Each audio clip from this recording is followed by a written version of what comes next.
안녕하십니까. 소중한 나 무한 행복 소나무 시간입니다. 여러분들 만나 뵙게 되어서 반갑습니다. 제가 우리 불자 여러분들에게 늘 드리는 이야기지만 사람으로 태어나기 어렵고 부처님 법을 만나기가 어렵다. 우리가 이번 생에 사람으로 태어나 이 소중한 부처님 법을 만났으니 이번 생에 잘 닦아야 합니다. 좋은 일도 나쁜 일도 다 내가 지은 업의 인연이고 행복도 불행도 다 내가 지은 업의 인연이다. 부처님의 가르침을 잘 배우면, 부처님의 가르침을 잘 닦으면 인생사 살아가면서 좀 힘들고 답답한 일이 생겨도 남을 원망하는 마음이 점점 줄어들게 됩니다. 왜냐? 결국은 내 업대로 사는구나. 내 업의 인연대로 사는구나. 남을 원망하고 남을 비교할 시간에 차라리 염불이라도 한 번 더 하고 절이라도 한 번 더 하고 공덕을 닦아야 되겠구나. 좋은 인연을 닦아야 되겠구나. 이제 이런 생각이 일어나게 됩니다. 부처님 법을 만난 것이 참 좋은 인연이다. 참으로 좋은 인연이다. 참 좋은 인연입니다. 라고 우리가 항상 명심해야 됩니다. 2600여 년 전 서가모니 부처님 당시의 일입니다. 서가모니 부처님께서 계실 때 서가모니 부처님이 머무르고 계시는 사위구 기원정사, 그 사위구 동남쪽으로 큰 강이 있었다고 합니다. 그 큰 강에 500여 채의 집이 있었는데 큰 강 옆에서 살고 있는 이 500여 채의 집에 함께 살고 있는 사람들이 도덕과 윤리를 잘 모르고 무식하고 약육강식, 약한 사람은 괴롭히고 강한 사람들한테는 굽히고, 그리고 항상 순간순간의 이익과 쾌락을 즐기면서 방탕한 삶을 사는 사람들이었다고 합니다.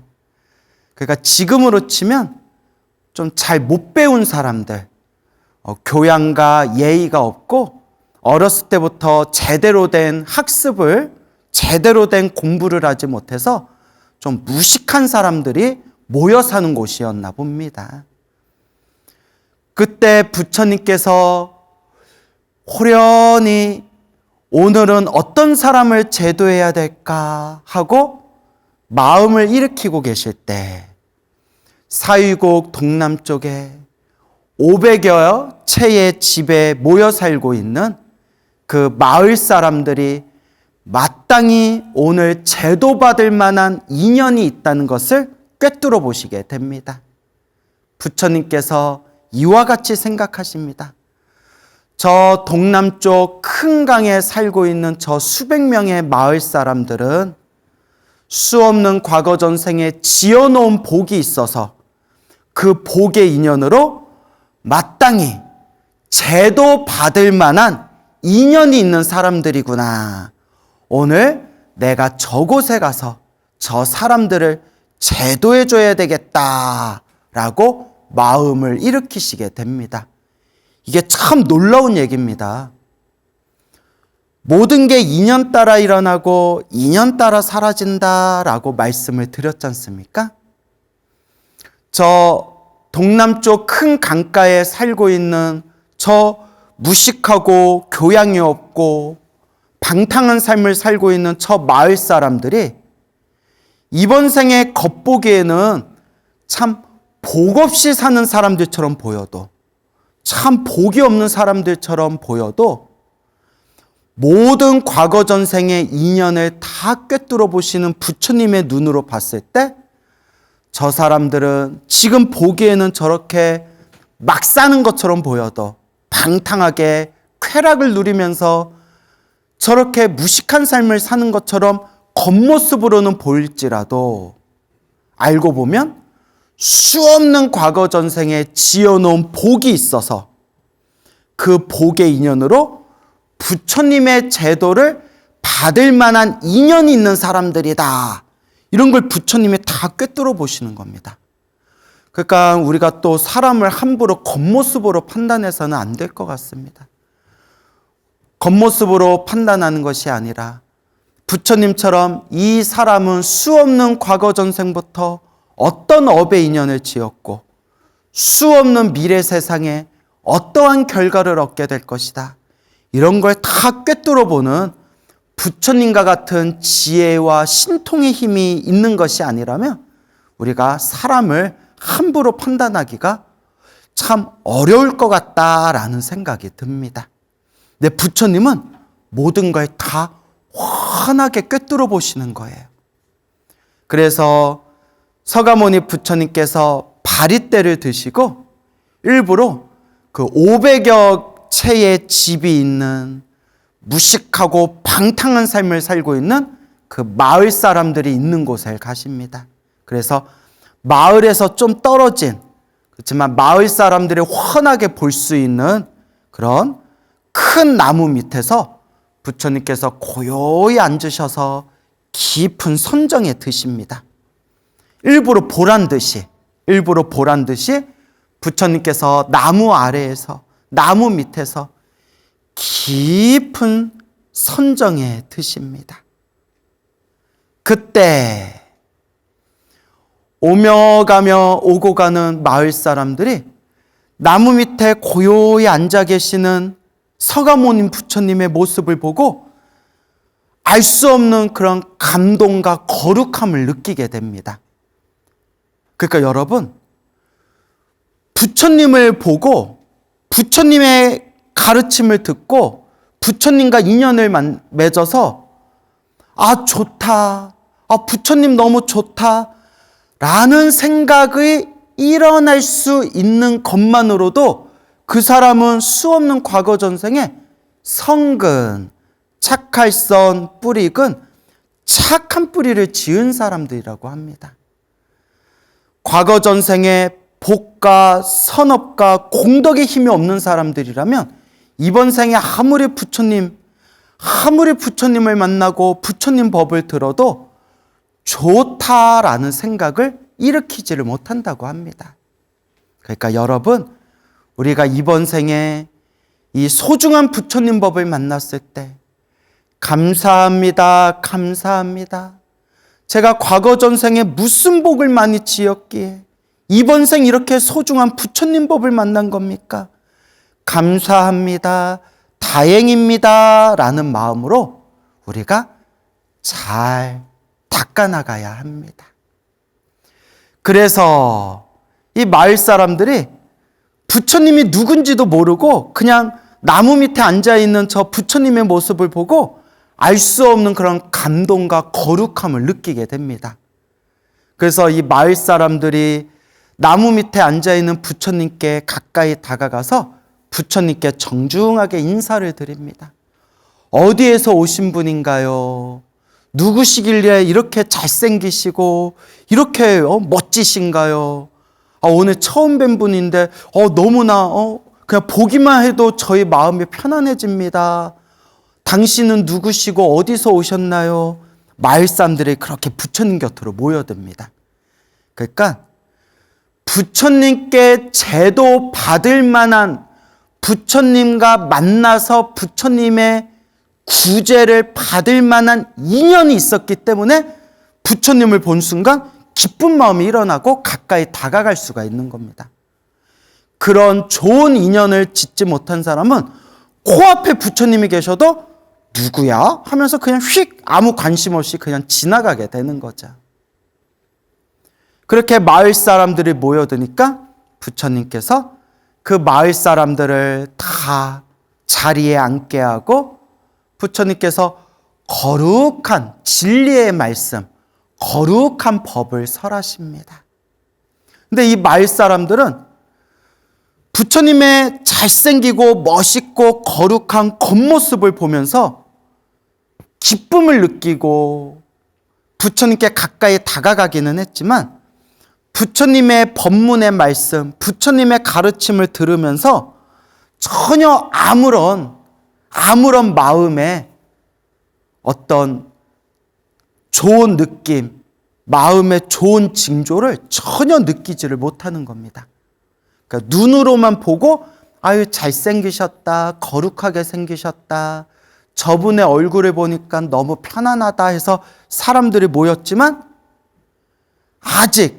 아직은 업이 좀 두꺼워서 부처님의 거룩한 말씀을 귀로 직접 들으면서도 마음에서는 아무런 그 진리의 말씀에 대한 어떤 감흥을 전혀 느끼지를 못하고 있는 상황이었습니다.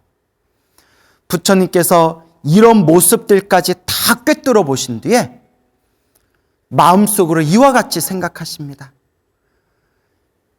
이 자리에 있는 이 마을 사람들은 과거 전생에 지은 복의 인연으로 이번 생 나를 만나고 나에 대해서 좋아하는 마음을 느끼기는 했지만 아직 업장의 힘이 너무 두터워서 이 진리의 말씀까지는 제대로 받아들이질 못하는구나. 저들의 마음을 일깨워주기 위해서 내가 마땅히 신통 변화를 일으켜 방편의 힘으로 저들을 일깨워줘야 되겠구나. 이걸 우리가 방편법이라고 합니다. 방편. 깨달음의 길로 이끌기 위해서 수없는 방법들을 사용하는 것을 방편이라고 부르게 됩니다.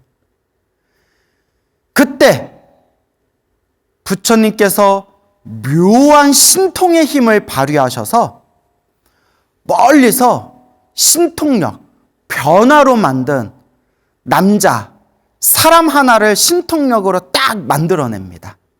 이걸 우리가 헛개비 사람이라고 부릅니다. 헛개비 환인이라고 부릅니다.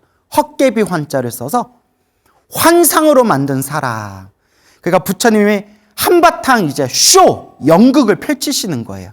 당신의 신통력으로 환상으로 사람을 하나 딱 만들어내고 멀리 있는 그 사람이 부처님이 만든 신통의 힘으로 깊은 강을 물 위를 걸어오는 거예요.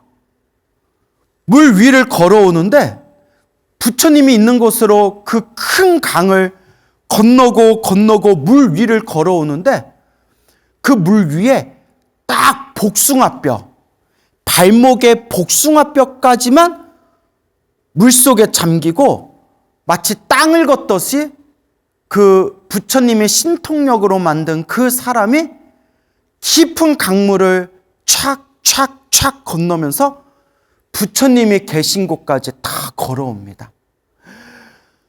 마을 사람들이 깜짝 놀란 거예요.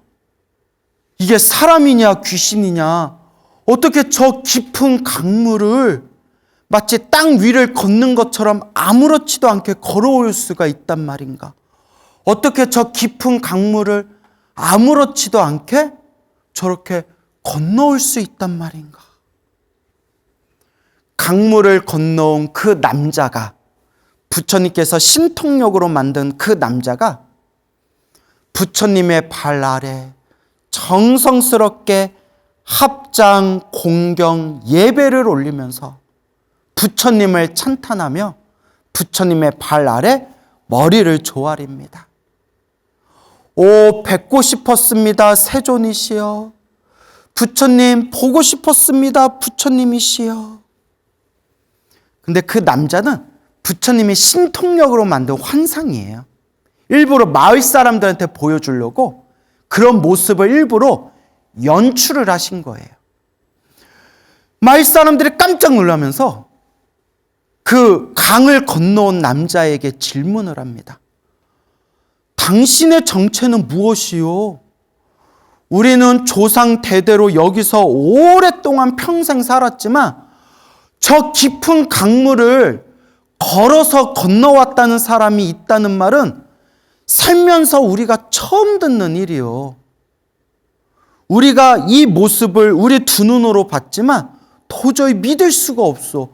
어떻게 저 깊은 강물을 땅 위를 걷는 것처럼 아무렇지도 않게 건너온 것이요? 당신의 정체가 무엇이요? 그때 남자가 이와 같이 얘기합니다. 나는 저 사위국에서 살고 있는, 사위성 큰 성에서 살고 있는 사람입니다. 너무너무 부처님을 뵙고 싶었는데 부처님께서 여기에 계시다는 말을 전해 듣고 내가 부처님을 만나 뵙고 싶어서 여기까지 온 겁니다. 그런데 요 강을 건너야 되는데 배가 없어가지고 이 강물만 건너면 부처님을 뵐 수 있는데 요 강물을 건널 배가 없구나 하고 발을 동동 구르고 있었는데 그때 지나가는 어떤 사람이 요쪽 방향으로 강을 건너면 요 강을 발목에 복숭아뼈까지 물이 잠기지 않고 저기 이제 강물을 무사하게 건널 수 있으니까 요쪽 방향으로 해서 강물을 건너가시오 해서 부처님을 뵐 수 있다는 기쁜 마음으로 그 사람이 가르쳐준 대로 강물을 건너왔습니다.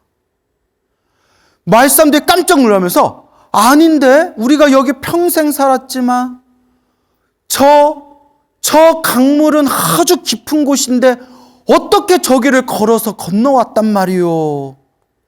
당신 말은 믿을 수가 없어. 당신이 걸어온 그 자리가 엄청나게 깊은 곳이란 말이오. 그 남자가 딱 하는 얘기가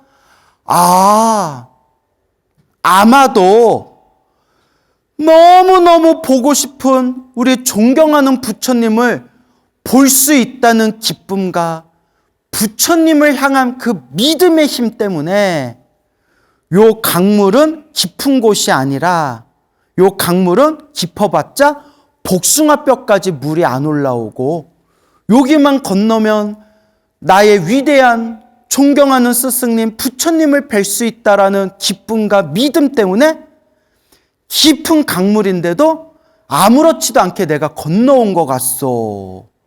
내 믿음의 힘 덕분인 것 같소. 그때서야 마을 사람들이 신기하다. 아무리 믿음이 강해도 어떻게 이런 일이 있을 수 있단 말인가. 그때 부처님께서 이 모든 모습을 다 꿰뚫어 보시고 드디어 부처님께서 이와 같이 말씀하십니다. 사람들이여, 마을 사람들이여, 저렇게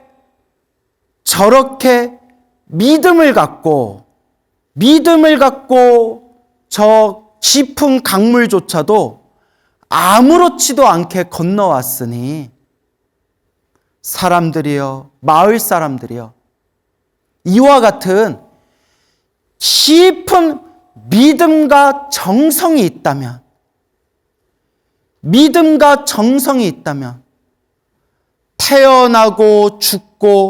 태어나고 죽는 생사윤회의 강조차도 벗어날 수가 있는데 태어나고 죽는 생사윤회의 강조차도 건널 수가 있는데 하물며 요 얼마 되지 않는 요 강은 말할 필요야 무엇이 있겠어.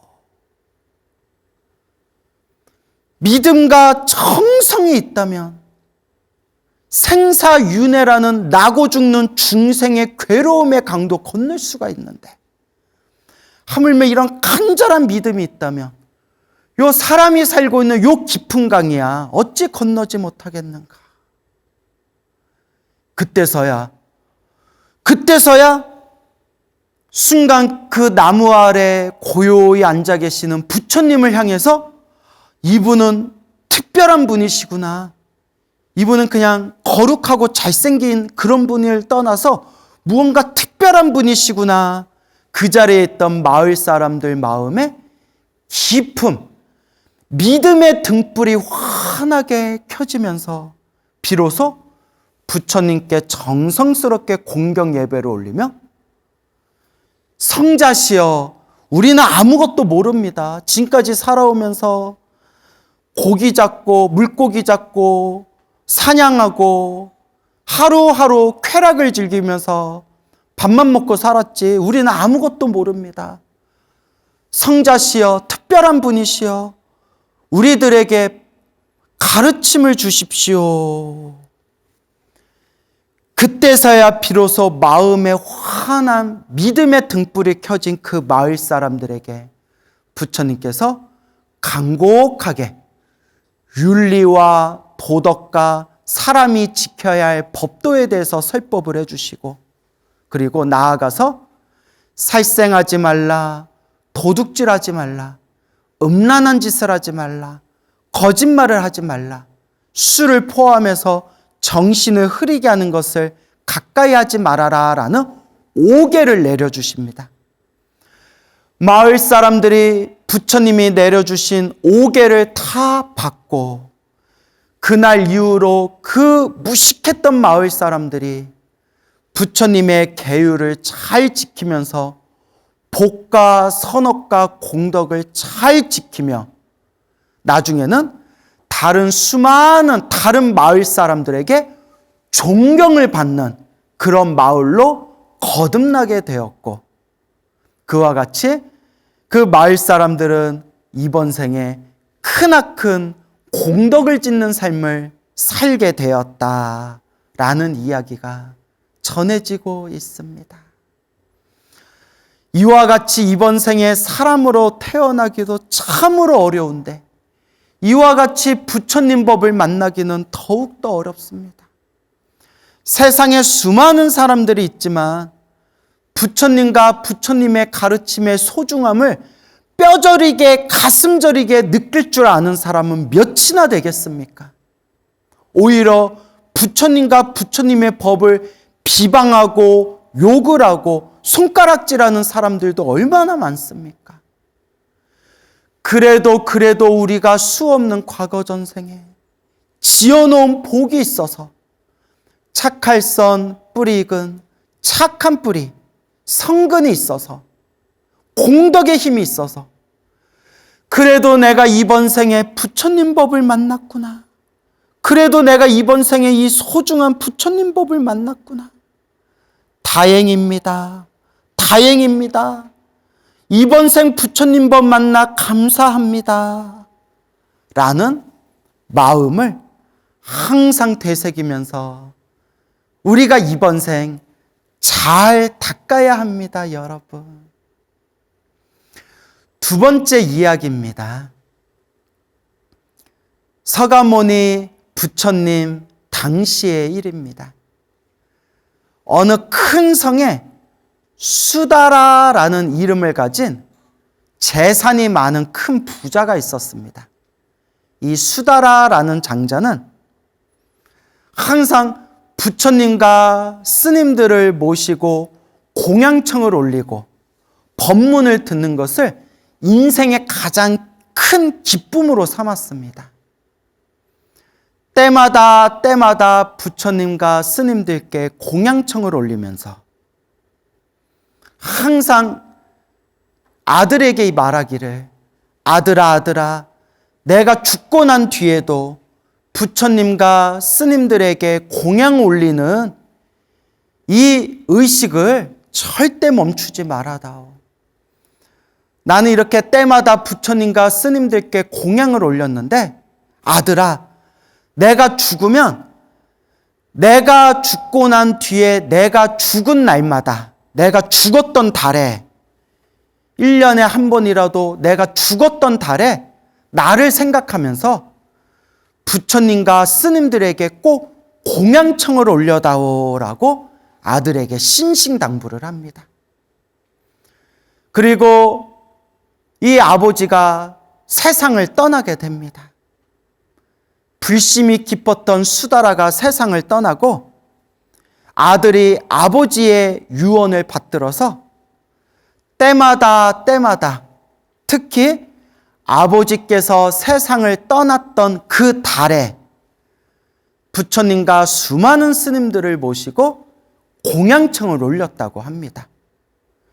그런데 또 이 무슨 전생에 큰 빚이 있었는지 급격하게 가세가 기울어서 나중에는 창고가 텅텅 비게 됩니다. 창고가 텅 비어버리는 거예요. 그러면 사람들이 스님, 부처님께 저렇게 공양을 많이 올리고 저렇게 복을 지었는데도 왜 가세가 기울고 사업이 망하고 왜 안 좋은 일들이 생겨나는 겁니까? 이렇게 의심을 일으키는 분들이 있습니다. 우리 중생 입장에서 당연히 그런 의심이 일어날 만하죠. 하지만 부처님 팔만대장경에도 분명히 나오지만 절에 열심히 다니고 꾸준히 복을 지어도 안 좋은 일이 생길 때는 안 좋은 일이 생긴답니다. 왜냐? 수없는 과거 전생에 내가 지었던 강한 업보의 빚이 있을 때 그 업보는 결국 내가 갚아야 할 빚이기 때문에 절에 열심히 다니고 기도하고 복을 지어도 나쁜 일이 생길 땐 나쁜 일이 생긴답니다. 단 크게 받을 걸 작게 받는답니다. 그게 중요한 거예요. 내가 지은 강한 업보의 빚은 아무리 수행을 해도 피해가기는 어렵지만 받아야 할 건 받아야 하지만 크게 받을 걸 작게 받고 오래 받을 걸 짧게 받을 수가 있다는 겁니다. 그래서 좋은 일이 생기든 나쁜 일이 생기든 수행해라. 업장소멸의 마음으로 기도하고 복을 지어라 라고 말씀을 드리는 겁니다. 그와 같이 아들의 재산이 급격하게 기울어서 창고가 텅 비게 됩니다. 그러다가 아버지께서 돌아가셨던 그 달이 다시 찾아오게 될 때 이 아들이 어찌할 줄을 모르는 겁니다. 이제 조만간 부처님과 스님들을 모시고 공양을 올려야 되는데 어떡하지? 이제 창고가 텅 비어서 공양 올릴 게 없는데 어떡하지? 그러면 우리 중생 입장에서는 좀 합리적으로 따져봤을 때 그동안 많이 올렸으니까 지금은 내가 너무 형편이 안 되니까 나중에 내가 형편이 좋아지면 그때 올리자. 내가 나중에 형편이 좋아지면 그때 올리자. 지금까지 많이 올렸으니까 부처님도 이해해 주실 거야. 충분히. 당연히 부처님이 이해하시죠. 부처님은 모든 걸 다 꿰뚫어 보시죠. 형편이 많이 어려워졌구나. 그래, 나중에 형편이 좋아지면 그때 올리면 되지. 부처님은 다 아시죠. 그렇게 해도 되고, 아니면 한 번에 부처님과 수많은 스님들을 한 번에 모시면 밥값이 엄청 많이 들잖아요. 그러면 조금만 우리가 합리적으로 생각하면 하루에 한 번이나 일주일에 한 번이나 한 달에 한 번이라도 특별히 스님들께 한 분 한 분의 스님들께 자그마한 공양이라도 정성껏 공양을 올린다면 훨씬 심적으로 여유가 있고 수월하잖아요.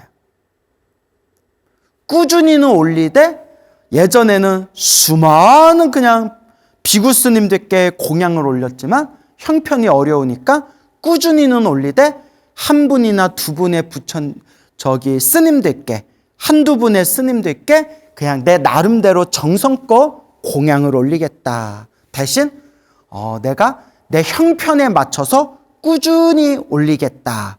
요래도 충분하거든요. 그런 마음 내기만 하더라도 굉장한 불자죠. 집안이 너무나 어려워졌는데도 내가 꾸준히라도 그래도 조금이라도 내가 공양을 올려야 되겠다. 이런 마음 내는 것만도 대단한 거죠. 그런데 아들 마음은 그게 아니에요. 어떡하지? 이제 옆에 있는 부인하고 상의를 해요. 여보, 마누라, 이제 얼마 안 있으면 우리 아버지가 돌아가신 그 제사 지낼 달이 돌아오게 되는데 아버지가 돌아가셨던 그 달마다 부처님과 스님들을 모셔서 공양청을 올리기로 했는데 우리 형편이 너무 어려워가지고 어찌해야 될지 모르겠어. 우리 같으면, 마누라 같으면, 인간아, 너부터 살고 공양을 올려야지. 처자식부터 먹여 살리고 공양을 올려야지. 그걸 왜 고민하고 있어, 인간아. 뭐 이럴 수도 있잖아요. 부인이 이렇게 얘기하는 거예요. 여보, 뭘 걱정해요. 창고는 텅텅 비었지만 우린 집이 있잖아요. 집을 저당 잡혀서 대출 받아가지고 공양 올립시다. 이러는 거예요. 대출을 받아서 공양 올립시다. 물론 부처님 당시에 대출이라는 말은 없었겠지만 제가 현대적으로 재밌게 표현하자면, 여보, 우리 집을 저당 잡아가지고 대출 받아가지고 공양 올리면 되잖아요. 이건 내가 아무리 스님이지만 내가 들어도 너무 세다. 아니 그래도 어떻게 집을 저당 잡혀서 부처님과 스님들께 공양을 올려요. 집은 마지막 보루잖아요. 하여튼 부인이 그렇게 얘기하는 거예요. 집을 저당 잡아서 대출 받아가지고 공양 올립시다, 여보. 그래서 당신 마음이 편안하면 그렇게 합시다, 여보. 야, 세상에. 이게 웬일이야. 집을 저당 잡아서 대출을 받아가지고 공양을 올리재. 남편하고 부인이 집을 저당 잡아서 돈 100냥을 대출 받아요. 100냥을 다 대출을 받아가지고 부처님과 스님들을 모셔서 정성스럽게 공양을 올립니다. 부인은 그 대출받은 100냥으로 아주 질 좋은 재료를 구해서 요리를 하고, 남편은 옆에서 부처님과 스님들 사이를 다니면서 물을 따라드리고 음식을 덜어드리고 옆에서 정성스럽게 음식 시중을 드립니다. 와, 우리 같으면 목이 메어서 못 먹었을 것 같아. 너무 막 민망하고 미안하고 막 몸둘 바를 몰랐을 것 같아. 사실 우리 같으면. 광우스님, 오늘 맛있게 드셨어요? 불자님 정말 맛있었습니다. 무량공덕. 광우스님, 오늘 공양 올린 게 저희 집 저당 잡혀서 대출받은 걸로 공양 올렸어요 하며, 야, 그날 소화가 안 될 것 같아요. 그런데 부처님은 모든 걸 다 꿰뚫어 보시잖아요. 부처님은 모든 걸 다 알고 다 꿰뚫어 보시는데, 대출받아서 만든 그 음식을 아무렇지도 않게 편안하게 그냥 드시는 거예요. 대출받아서 100냥의 대출을 받아가지고 집을 저당 잡아서 100냥의 대출받은 그 돈으로 만든 음식을 아무렇지도 않게 편안하게 드시고, 깨끗하게 손을 닦으시고 바리떼를 닦으신 뒤에 제자들과 함께 바리떼를 들고 기원정사로 돌아가시는 거예요. See you again. 다음에 또 보자. 뭐 이렇게 가셨겠죠.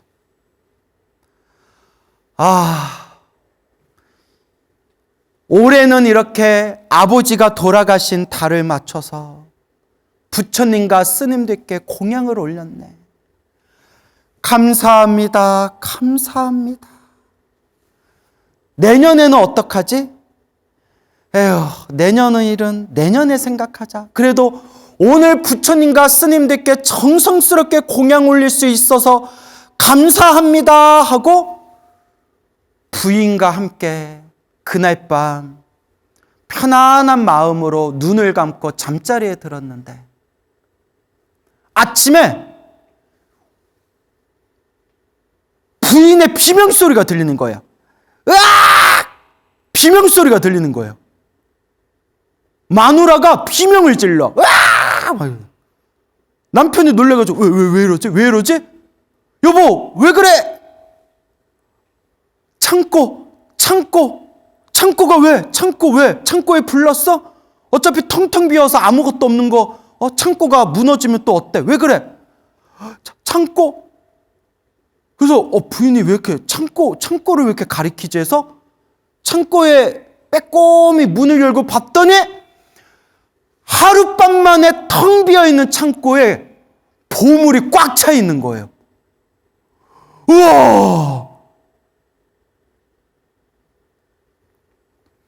하늘세계 제석천, 하늘세계 신이 저렇게 정성스럽게 부처님께, 스님들께 공양 올리는 모습을 보고 감동을 받아가지고 하룻밤 만에 그 텅 비어있는 창고에 보물을 채워놓은 거예요. 지극한 정성은 하늘의 신들조차도 춤추게 만들고 감동을 주는구나. 제석천 하늘세계 신이 감동을 받아서 창고에다 보물을 채워준 거예요. 너무 놀래가지고 엄청난 떼부자가 된 거예요. 근데 이게 어디서 생겼는지를 이 사람들은 모르니까, 하늘세계 제석천이 줬다는 것도 뭐 아무것도 모르니까, 이거 나중에 이거 잘못될 수 있으니까 부처님께 가서 사실대로 말하자. 우리 같으면 마늘밭에 묻어놨을 텐데, 망봐 이거 묻어놓자. 착한 거야. 기본적으로 사람들이 착한 거야. 부처님께 가서 사실대로 말씀드리고 부처님께 어떻게 해야 되는지 부처님께 여쭤보자. 기원정사에 가서 부처님의 발 아래 간곡하게 정중하게 공경 예배를 올리고 부처님께 하나하나 자초지종을 말씀드리니 부처님께서 이와 같이 말씀하십니다. 걱정하지 말아라. 두려워하지 말아라. 그 재산은 그대들 것이니 편하게 사용해라. 부처님은 모든 걸 다 꿰뚫어 보신 잖아요. 그대들이여 이와 같이 몸과 마음을 잘 쓰면, 이 마음자리를 잘 쓰면 이와 같은 큰 복이 저절로 굴러 들어오는 법이다. 그대가 하룻밤 만에 얻은 창고 안에 가득한 보물은 그대 부부가 몸과 마음을 잘 썼기 때문에, 이 마음자리를 잘 썼기 때문에 그대들 스스로 얻은 복이니 걱정하지 말아라. 두려워하지 말아라. 그 재산은 그대들 것이니 편하게 사용하여라. 그 이후로 그 부부의 불심은 더욱 깊어지고 항상 부처님과 비구 스님들에게 더욱 정성껏 공양을 올리면서 부처님의 법문을 듣고 듣다가 결국에는 이 부부가, 이 아들과 아들의 부인인 이 부부가 결국에는 아라한이 될 수 있는 첫 번째 깨달음, 수다원의 깨달음을 얻게 되었다라는 내용이 지금까지 전해지고 있습니다. 여러분, 이번 생 사람으로 태어나기 어렵고 부처님 법을 만나기 어려운데 이렇게 소중한 부처님 법을 만났습니다.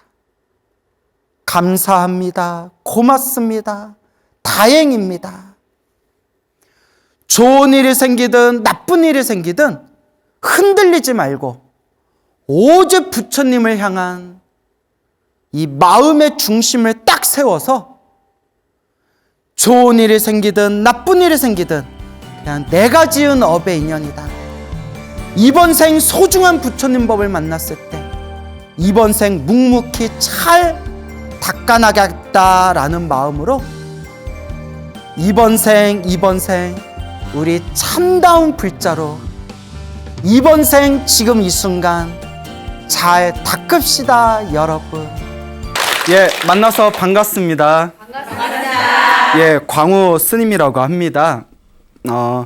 여러분들 그 복이 많다, 아이고 복 없다, 아우 박복하다 이런 표현 들어보셨죠? 네. 불교에서는 복이라는 걸 굉장히 중요하게 여깁니다.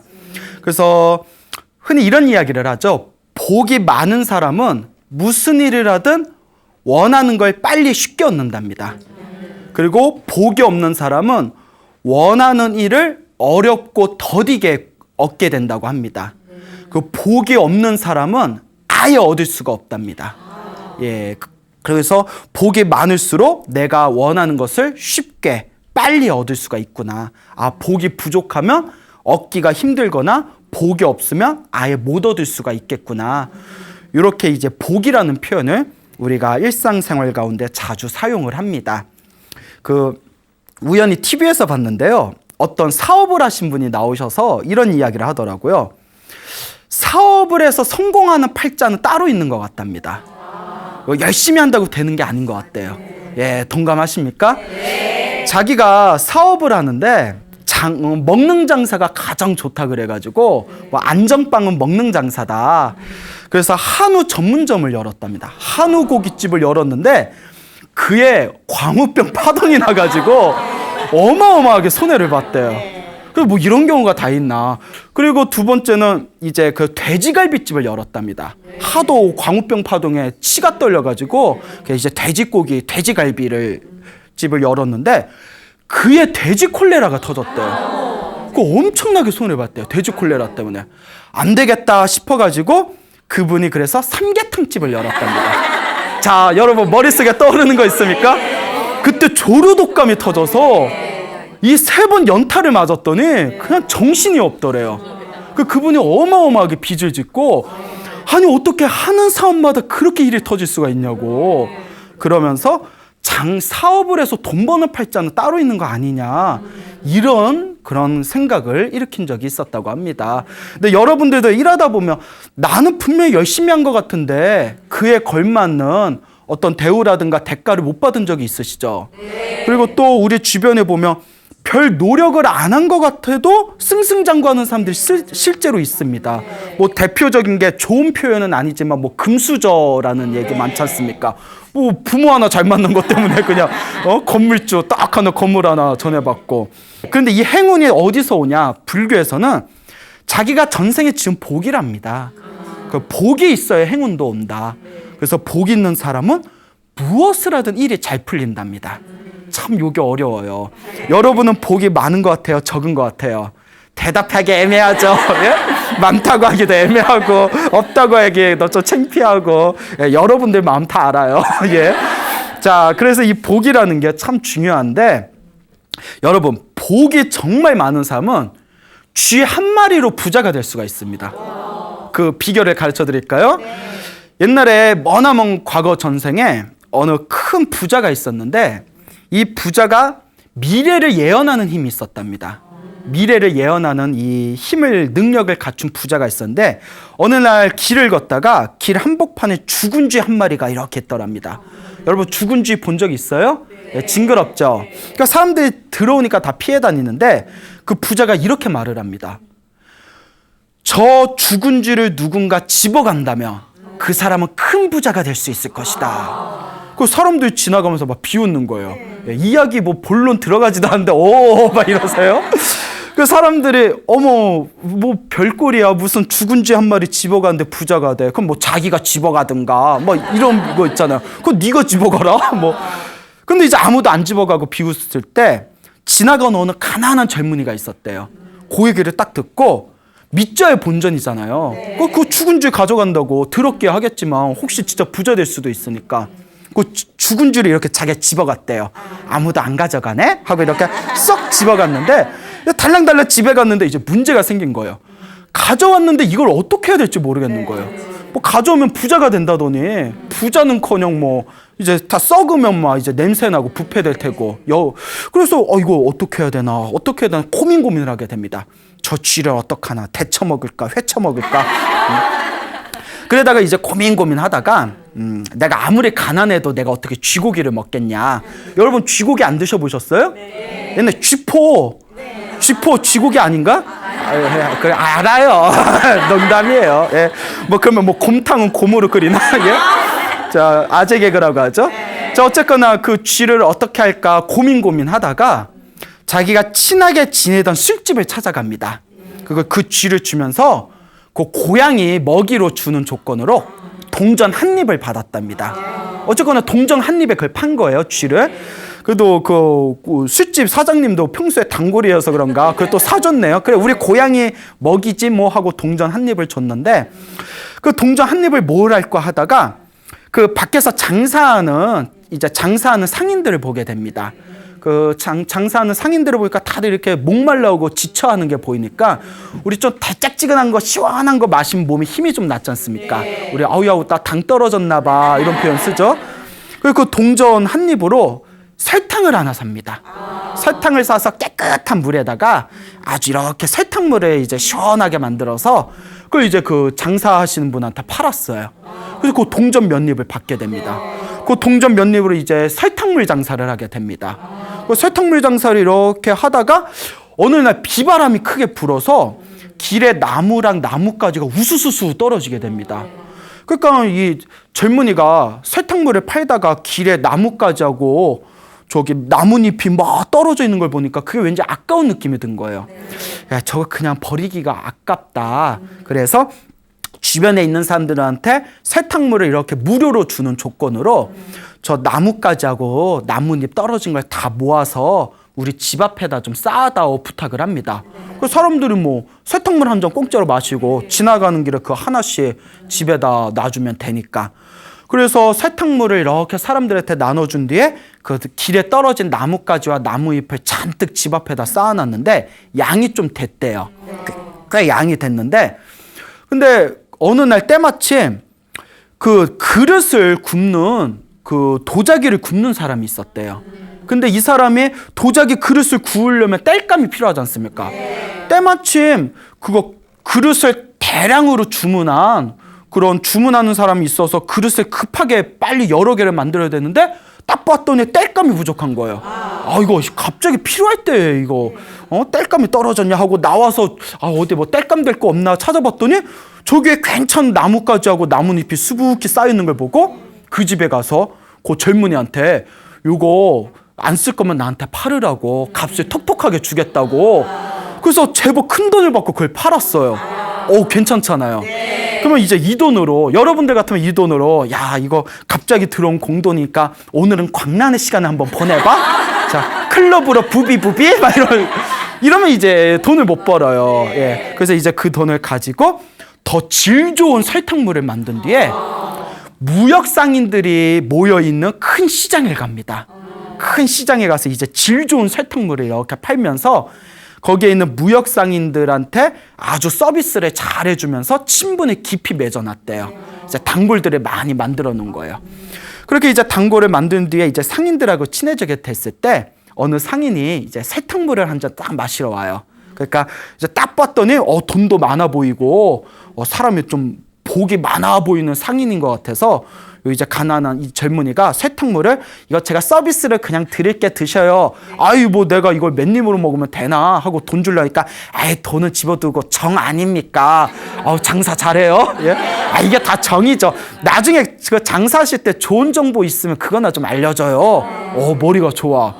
그러니까 이 장사꾼이 설탕물이 별거 아닌 것 같아도 사람 감정이 있지 않습니까? 그 젊은이가 싹싹하고 하니까 그러면 며칠 후에 500마리의 말을 끌고 말장수가 말을 팔기 위해 이 시장에 온다고 한다. 그때 좀 장사 좀 하면 득이 될 것 같은데 하고 나름 고급 정보죠. 정보를 주고 딱 갔는데 이거다 싶어가지고 그동안 모아두었던 돈으로 말먹이 풀을 삽니다. 예, 말먹이 풀을 사요. 일생일대 이제 투자죠. 그리고 그 말먹이 풀을 잔뜩 사놓은 뒤에 500마리의 말을 이끌고 말장수가 시장으로 옵니다.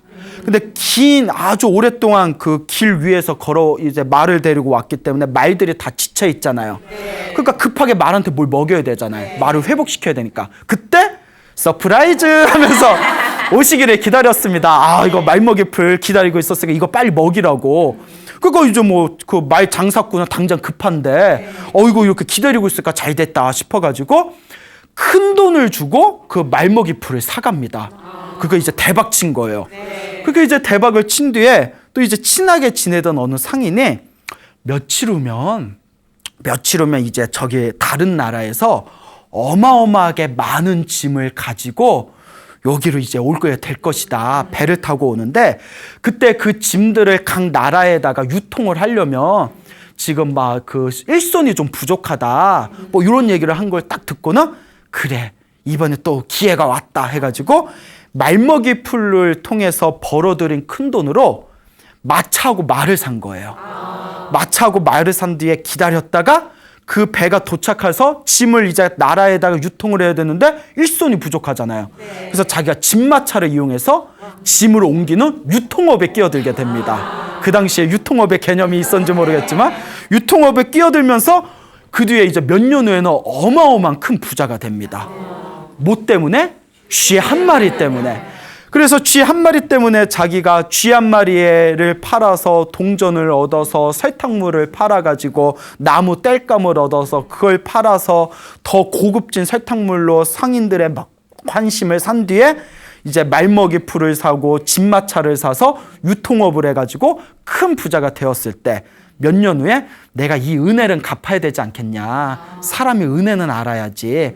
그거 아주 진귀한 선물을 가지고 그 미래를 예언하던 요 쥐를 집어가는 사람 큰 부자가 될 텐데 라는 사람한테 찾아가서 그 선물을 다 바칩니다.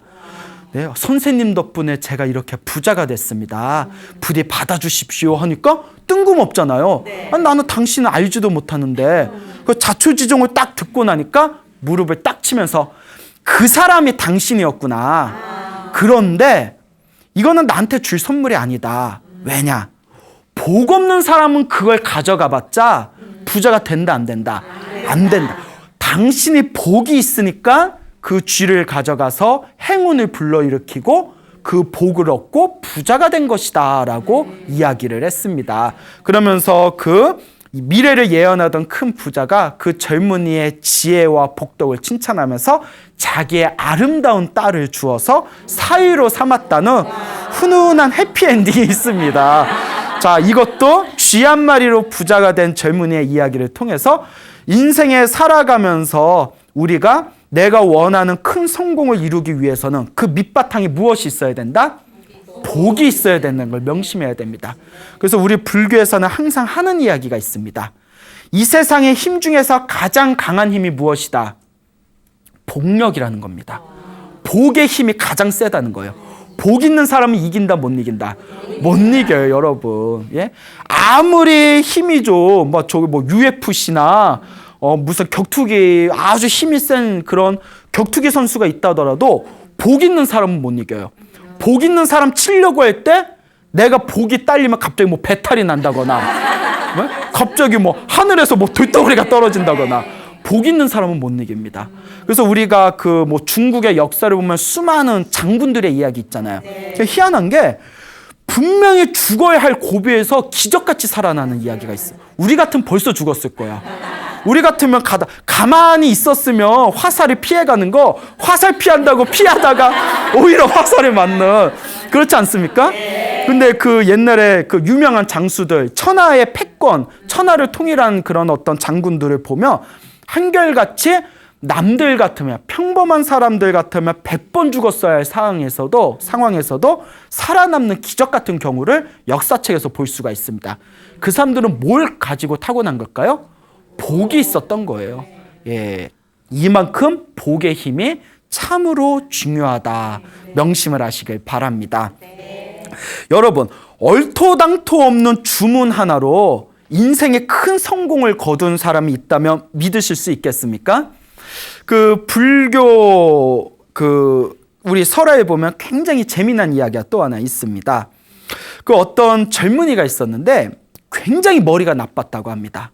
너무 머리가 나빴는데 심각하게 나빴다고 합니다. 너무나 머리가 나빠서 이 사람이 고민하다가 그럼 내가 지혜로운 스승을 만나야 되겠다. 그래서 멀리 500명의 제자를 데리고 있는 지혜로운 스승을 찾아가서 이제 유학 생활을 하게 됩니다. 고향을 떠나서 그 지혜로운 스승을 만나서 지혜로운 그 스승님 밑에서 열심히 공부를 하는데, 스승이 그 500명의 제자들이 있지만 살다 저렇게 머리가 우둔한 사람은 처음 본 거예요.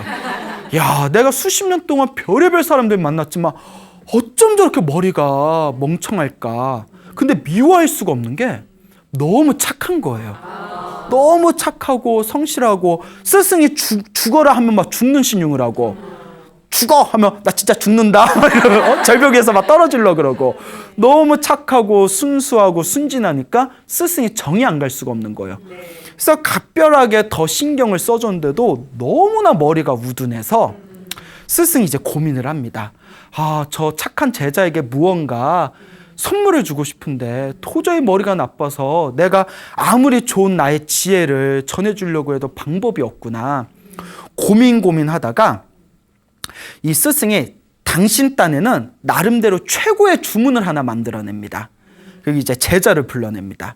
제자야, 내 몇 년 동안 내 밑에서 네가 공부를 했지만 더 이상 앞으로 몇 년 동안 더 공부를 한다 하더라도 그거는 더 이상 시간이 무의미할 것 같다. 대신 우리 착한 제자를 위해서 내가 정성스럽게 만든 주문이 있다.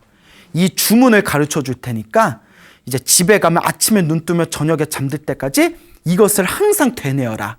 너 평생 동안 이것을 절대 잊어먹지 말아라 하면서 주문을 하나 가르쳐 줍니다. 그 주문이 잘 들어보십시오. 못된 짓을 하고 있구나. 못된 짓을 하고 있구나. 왜 하는지 난 다 알지 라는 주문을 가르쳐 줍니다. 희한하죠? 네. 못된 짓을 하고 있구나. 못된 짓을 하고 있구나. 왜 그런 짓을 하는지 난 다 알지. 뭐 별 이상한 주문을. 근데 이거에 깊은 뜻이 있어요. 여러분, 우리가 착한 일을 많이 하면 선업이 늘어나서 행복의 열매를 맺게 되고, 나쁜 짓을 많이 하면 악업이 늘어나서 불행한 결과를 맞게 된다라는 인과 업보를 다 아시지 않습니까? 근데 우리 항상 착한 일을 할 때나 나쁜 일을 할 때나 다 내 마음에서 일어나고 사라지는 세계입니다. 그렇죠? 그렇기 때문에 내 마음에서 나쁜 생각이 일어날 때 항상 내 마음을 있는 그대로 관찰하고, 그 나쁜 마음이 일어나기 전에 그 나쁜 의도를 딱 꺾어버려야 돼요. 그러니까 항상 내 마음을 관찰하면서 나쁜 일이 일어나려고 할 때, 나쁜 마음이 일어나려고 할 때마다 못된 짓을 하고 있구나. 못된 짓을 하고 있구나. 왜 그런 짓을 하려는지 난 다 알지 하고 내 마음에서 나쁜 생각이 일어날 때마다 그걸 관찰하라는 뜻이에요. 놀라운 주문이죠. 근데 이제 제자한테 그런 거 얘기해봤자 이해도 못하고, 못된 짓을 하고 있구나. 못된 짓을 하고 있구나. 왜 그런 짓을 하는지 난 다 알지 해서 앞구절을 가르쳐주면 뒷구절을 잊어버리고, 뒷구절을 잊어먹으면 앞구절을 잊어버리고, 그러니까 지혜로운 스승조차도 막 주먹이 부들부들 떨리는 거예요. 얼마나 답답하면. 예, 이건 이제 농담이고요. 그래서 이제 스승이 인내심을 가지고 결국 그 주문을 다 가르쳐 줍니다. 그 별것도 아닌데 힘들게 가르쳐 준 뒤에 스승이 됐다, 이제 떠나라. 이 주문을 절대 잊지 말고 떠나라. 그리고 이제 이 주문으로 항상 네가 이 주문을 새겨가고 이 주문을 항상 마음으로, 입으로 항상 외우고 다닌다면 분명히 너에게 좋은 일이 생길 것이다 하고 이제 제자를 보냅니다. 그 제자가 이제 스승에게 다 답변 인사를 하고 이제 집으로 돌아오게 되죠. 근데 그 나라에 왕이 하나 있었다고 합니다. 굉장히 훌륭한 왕이었다고 해요. 굉장히 훌륭한 왕이었는데 이 왕이 어느 날 이런 생각을 합니다. 많은 사람들한테 내가 하고 있는 정치가 어떠냐라고 물어보면 다들 내 앞에서 칭찬하기가, 다들 칭찬만 하지 내 앞에서 진정으로 비판하는 사람은 아무도 없구나. 그러니까 내가 사람들의 진짜 속마음을 알고 싶다. 그러니 왕의 입장에서 물어보면 다들 거짓말을 할 테니까 내가 옷을 바꿔가지고 몰래 시장에 가서 사람들이 하는 얘기를 몰래 엿듣고 사람들이 하는 일을 가만히 감시해보자. 그러면 분명히 내가 정치를 제대로 하는지 못하는지 진실이 드러날 것이다. 우리로 말하면 뭐 국정사찰 정도 되나요? 자, 말도 많고 탈도 많은 국정사찰. 자, 하여튼 이제 이렇게 왕이 옷을 변복을 합니다. 일반 평범한 옷을 입고 아무한테도 알리지 않고 몰래 시장에 가서 시장에서 술집에서 막 사람들을 이야기하고 떠드는 걸 몰래 감시합니다. 저 새끼 내 욕하네. 뭐 왕을 욕하네. 막 하면서 다들 어떻게 사나 하고 이렇게 이제 지켜보고 감시하고 엿듣고 있는데, 그때 그 젊은이가 그 왕이 몰래 이제 사람들이 엿듣고 있는 그 자리에 이렇게 쓱 지나가는 거예요. 옆에 시장을. 지나가는데 지나가면서 젊은이가 갑자기 못된 짓을 하고 있구나. 못된 짓을 하고 있구나. 왜 그런 짓을 하는지 남 다 알지 하면서 지나가는 거예요. 그 제자는 그 젊은이는 스승이 가르쳐준 주문이라서 그걸 이렇게 주문처럼 외우고 간 건데 왕이 깜짝 놀래가지고 내 정체를 아나? 왕이 몰래 옷을 갈아입고 사람들 무슨 얘기하나 엿듣고 있으니까 아유 왕이라는 사람이 저렇게 못된 짓이나 하고 있고 왜 그런 짓을 하는지 난 다 알아. 놀래가지고 야 평범한 사람이 아닌가 보다. 아무한테도 알리지 않았는데 어떻게 나를 꿰뚫어 봤을까. 저 사람은 지혜로운 사람이 분명하다. 몰래 그 젊은이를 이제 미행을 합니다. 그 젊은이는 미행을 하든가 말든가 알아요 몰라요? 모르죠. 그냥 걸으면서 못된 짓을 하는구나 못된 짓을 하는구나 난 다 알지 하면서 집에 쓱 들어갔는데 이제 집 밖에서 왕이 몰래 이렇게 이제 감시를 하고 있는 거예요. 몰래 이렇게 감시를 하고 있는데 그 젊은이가 살고 있는 집 옆에 큰 부잣집이 있었대요. 큰 부잣집이 있을 때 그날 도둑 2명이 들어옵니다. 도둑 2명이 그 큰 부잣집을 몰래 털기 위해서 담 밑에서 몰래 숨어 있었대요. 몰래 숨어 있어서 조금만 시간을 기다려서 더 밤이 깊어지면 우리가 몰래 들어가서 우리가 도적질을 하자 하고 기다리고 있는데 그 부잣집 옆에 그 젊은이 집이 있잖아요. 이제 잠잘 때가 되니까 이 제자가 그래 자기 전에 마지막 마무리 주문을 해야지 하고 이제 마지막 마무리 주무니까 큰 소리로 못된 짓을 하는구나 못된 짓을 하는구나 왜 그런 짓을 하는지 난 다 알지 하니까 도둑이 재발절이잖아요. 심장이 덜덜덜덜 떨리면서 걸리면 사형이니까 애구머니나 하고 도적 2명이 도망을 갑니다. 그걸 누가 다 보고 있었을까요? 왕이 보고 있으면서 봐라 내 눈은 속일 수가 없다. 어쩜 저렇게 지혜로울까. 이제 왕이 이제 그날 왕궁으로 돌아가서 그 다음날 신하들을 불러가지고 그 젊은이를 불러옵니다. 그 집에 어디 집에 가면 젊은 남자가 있는데 요렇게 생겼다. 이렇게 보면 사람이 좀 맹해 보이는데 알고 보면 엄청 지혜로운 사람인 것 같다. 그거 좀 데려와 봐라. 이렇게 대화를 해서 이런저런 얘기를 해봤는데 너무 멍청한 거예요. 그 왕이 당황해서 지혜로운데 멍청한 척 하는 건지 원래 멍청한 놈인데 이게 자기가 지혜로운 걸로 착각을 한 건지 헷갈린 거예요. 우리가 이걸 전문 용어로 뭐라고 하죠? 네 글자로 아리까리라고 하죠. 아리까리 이게 지혜로운 건가 멍청한 건가. 그래서 이제 보다 못해 답답해서 왕이 이렇게 만난 것도 인연인데 그럼 그 주문 좀 가르쳐 주시오 이랬대요. 그 제자가 뭐 할 줄 아는 게 그것뿐이 없으니까 잘 들으십시오. 저는 굉장히 힘들게 외웠습니다. 왕께서도 아마 한 번에 못 외울 수 있으니까 잘 들으십시오 하면서 못된 짓을 하는구나 왜 그런 짓을 하는지 난 다 알지. 그 왕이 한 번 듣고 그걸 그대로 따라하니까 깜짝 놀래가지고 와 살다 이렇게 똑똑한 분은 처음 봤습니다. 나 이거 한참 걸렸는데 하고 막 안타까워하는 거예요. 그래서 왕이 이렇게 순수한 사람이 있다니 하면서 내 이 주문값은 톡톡히 하겠다 하면서 돈 1,000냥을 줬답니다. 대단하죠. 돈 1,000냥을 딱 줬는데 여기서 이제 끝나도 사실 해피엔딩인데 이제 뒷얘기가 하나 있습니다. 그러니까 이제 그 젊은이를 보내고 며칠 후에 왕이 이제 어느 날 이제 이렇게 수염이 너무 이제 더부룩하게 나서 이제 자기의 전용 이발사를 불러서 면도를 하려고 이발사를 불렀는데 그 이면에 큰 음모가 서려 있습니다. 그 왕의 신임을 받던 총사령관이 있었는데 이 총사령관이 야욕을 품게 됩니다. 내가 저 왕을 내치고 내가 이 나라의 새 왕이 되겠다. 역적모의를 하게 됩니다. 그래서 그 이발사, 전용 이발사한테 저 왕을 해치우고 내가 새 왕이 되면 너에게 부귀와 영화를 주겠다. 그 이발사가 저는 못합니다 하니까 인생 한 번인데 이 로또 같은 기회 날리겠냐. 대장부답게 이 인생 한 번에 한번 너의 모든 걸 한번 걸어라. 그 이발사가 그래도 불안한데 너 그러면 이미 내 음모를 알았으니까 너 이 자리에서 나한테 죽을래? 아니면 저 왕의 목을 베가지고 그 대가로 나한테 부귀영화를 받을래? 그 방법이 없잖아요.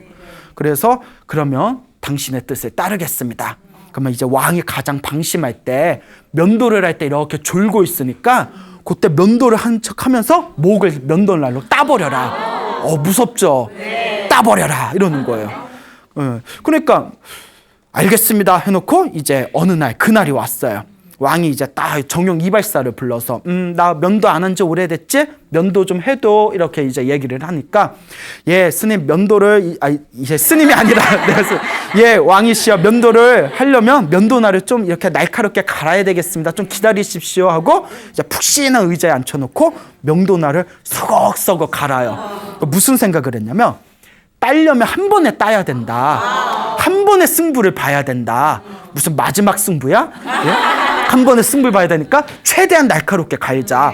그리고 서걱서걱 가는데 왕은 이제 저기서 면도날 갈고 있으니까 이렇게 심심하고 무료한 거예요. 빨리 배워주지. 이거 심심해 죽겠네. 자기 죽을 것도 모르고 이렇게 졸려가지고 무료하게 있다가 갑자기 그 주문이 생각난 거예요. 그래서 자기가 그냥 갑자기 주문이 생각나서 그 흥얼거리듯이 못된 짓을 하는구나. 못된 짓을 하는구나.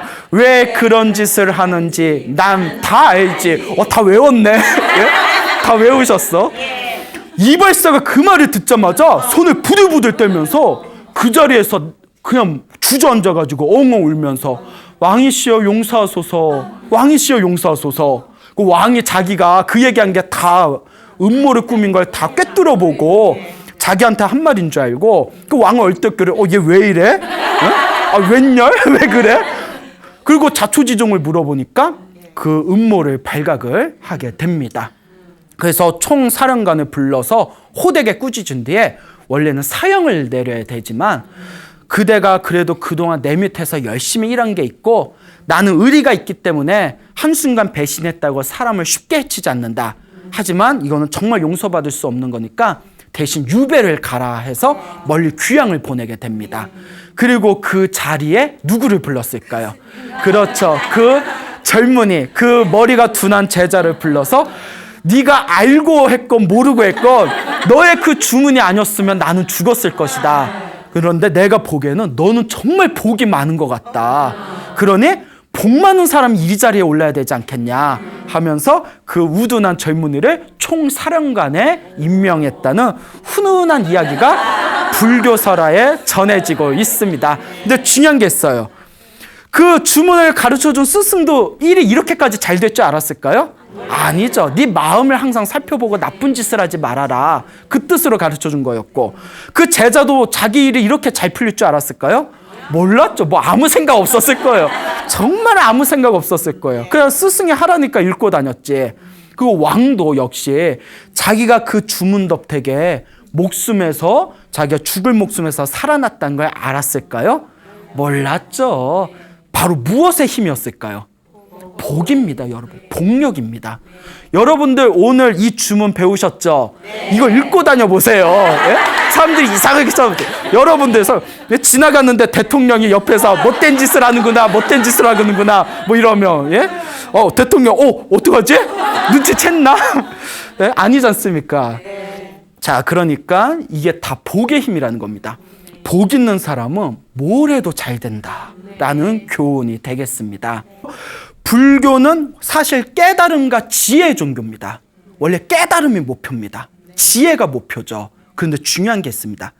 깨달음과 지혜를 얻으려면 밑바탕에 또 뭐가 있어야 된다? 복이 있어야 되는 거예요. 복이 있어야 수행을 할 수 있고, 복이 있어야 좋은 스승을 만날 수 있고, 복이 있어야 좋은 도반을 만날 수 있고, 복이 있어야 수행하는데 공부하는데 전념할 수가 있습니다. 복 없는 사람은 아무리 공부하고 수행하고 싶어도 일이 안 따라줘요. 그래서 우리 스님들 중에서도 이상하게 나는 수행만 하려고 하면 안 좋은 일들이 생긴다고. 그래서 그거 처리하느라고 수행 못하고 이제 일 다 처리해놓고 이제부터는 내가 공부해야지 하고 또 공부 시작하면 또 저기에서 또 일이 빵 터져서 그게 뭐가 없어서 그렇다? 공부복이 없어서 그런 거예요. 공부복이 없어서. 그러니까 복이 있어야 깨달음도 얻을 수 있다라는 복덕과 지혜를 함께 닦으라는 복해쌍수의 가르침이 불교에선 전해지고 있는 것이죠. 옛날 부처님 당시에 어느 왕비가 있었습니다. 왕비가 부처님이 계신 사원에 가서 부처님의 법문 듣기를 항상 좋아했다고 합니다. 어쩜 우리 부처님은 저렇게 잘생기셨을까? 경전에 보면 엄청 잘생겼대요. 부처님은 왜 얼굴이 잘생긴지 아세요? 중생들은 항상 외모를 보고 사람을 판단하기 때문에 부처님이 중생제도를 더 쉽게 하기 위해서 그 경전에 보면 백생 동안 몇 생? 백생 동안 얼굴 잘생겨지는 복을 닦았대요. 대단하시죠? 네. 얼굴이 잘생겨야 이제 포교하기 쉽고 또 중생을 제도하기 쉬우니까. 근데 저는 그 말에 동감하는 게 항상 느끼는 거, 옛날에도 제가 존경하는 어른 스님이 해주신 말씀인데, 연부를 잘하고 연부를 아주 그냥 아름답게 잘하면 신도들이 많이 모인대요. 근데 그거는 하수래요. 법문을 잘하고 강의를 잘하면 사람들이 많이 모인대요. 근데 그것도 높은 수준은 아니래요. 최고의 포교의 고수는 누구냐? 잘생긴 스님이 웃으면서 이리 와 하면 어머 어쩜 저 스님 저렇게 잘생겼을까 하고 구름같이 모여든대요. 그게 포교의 고수래요. 예, 웃자고 한 말이에요. 예, 웃자고 한 말인데 또 너무 외모 지상주의다. 근데 그만큼 잘생긴 외모는 세상을 살아가는데 도움이 된다. 그것도 복이다라는 그런 어떤 웃자고 한 우화입니다. 또 웃자고 한 말인데 죽자고 달려들면 안 돼요. 부처님도 그렇기 때문에 얼굴에 잘생긴 사람일수록 중생제도 하는데 더 유리하기 때문에 백생 동안 거룩한 외모를 얻기 위해서 복을 닦으셨다라는 설화가 있습니다. 그래서 이제 왕비가 항상 궁녀들을 데리고 거룩한 부처님의 모습을 보면서 설법을 듣는 것을 항상 즐겨했는데, 사원을 갈 때는 화려한 옷이나 화려한 장신구를 차면 안 됩니다. 예, 그게 이제 예법이죠. 그래서 이제 왕비가 사원에 들어가서 부처님께 설법을 듣기 전에 깨끗한 손수건에다가 자기가 가지고 있는 진귀한 보석을 다 벗어서 수건에다 다 싼 뒤에 하녀에게 맡겼답니다. 내가 설법 들고 올 동안 요거 보관하고 있거라 하고 이제 옷을 검소하게 갈아입은 뒤에 부처님 사원에 들어가서 가만히 부처님의 거룩한 설법을 듣고 난 뒤에 이렇게 이제 절에 이제 나와서 하녀를 불렀는데 발칵 뒤집혀진 거예요. 하녀가 깜빡 그 보석이 들어있는 손수건을 어디다가 잃어버린 거예요. 그러니까 이거 어떻게 하냐고 하녀는 부들부들 떠는데 이제 왕이 이제 노한 거예요. 아니 어떻게 신녀가 왕비의 진귀한 보석도 제대로 간수를 못하느냐, 이렇게 화를 벌컥 내는데 왕비가 옆에서 왕에게 화내지 마십시오. 다 저의 인연입니다. 생기고 사라지는 건 다 무엇입니다? 인연입니다. 저 보석이 저와 인연이 있다면 다시 저한테 올 것이고, 저 보석이 인연이 없으면 제가 아무리 움켜줘도 결국 빠져나가기 마련입니다. 모든 것은 인연 따라 일어났다가 인연 따라 사라지는 거, 이 인연법이야말로 부처님의 가르침입니다. 그러니 저 하녀에게, 시녀에게 화를 내지 마십시오. 이렇게 이야기를 합니다. 왕비가 불자라 그런지 자비로워요. 우리 같으면 금가락지 하나만 잊어먹어도 그냥 발칵 뒤집힐 텐데, 네가 잊어먹었으니까 산에 소송 걸리고 난리 날 텐데. 자, 어쨌거나 그래서 이제 왕이 그 얘기를 듣고는 일단 한번 이렇게 참았는데, 며칠이 지난 뒤에 부처님의 수제자 중에 아난존자라는 아난 스님께서 사원 밖을 천천히 거니시다가 저게 뭐가 번쩍번쩍하는 게 보여가지고 저게 뭔가 하고 나무 밑에 틈에서 이렇게 봤더니 수건에 쌓여져 있는 그런 황금과 보석을 발견하게 됩니다. 그래서 이게 뭔가 하고 이렇게 보니까 평소에 절에 자주 찾아오는 왕비의 물품이라는 걸 기억을 해내게 됩니다. 우리 같으면 딱 우와 대박 이러면서 나 오늘부터 승모 벗는다. 청담동에 건물 세워야지. 예? 자, 이제 그럴 리는 없겠죠. 거룩하신 이제 아난 스님께서 왕비가 이 물건을 잊어먹었나 보구나. 부처님한테 말씀드렸더니 부처님께서 마땅히 주인에게 돌려주거라. 그래서 이제 아난 스님이 그걸 그 다음날 왕궁에 가서 왕에게 그것을 다시 돌려줍니다. 그 왕이 너무 기뻐하면서 왕비를 부른 뒤에 보시오 보시오. 때마침 우리 아난 스님께서 발견했으니까 다행이지, 다른 사람이 발견했으면 우리 이 보석이 성하게 우리 손에 들어왔겠소. 이렇게 얘기하니까 왕비가 인상을 찌푸리면서 왕이시여, 왕은 어찌 아직도 그리 믿음이 없습니까? 인연법 아닙니까?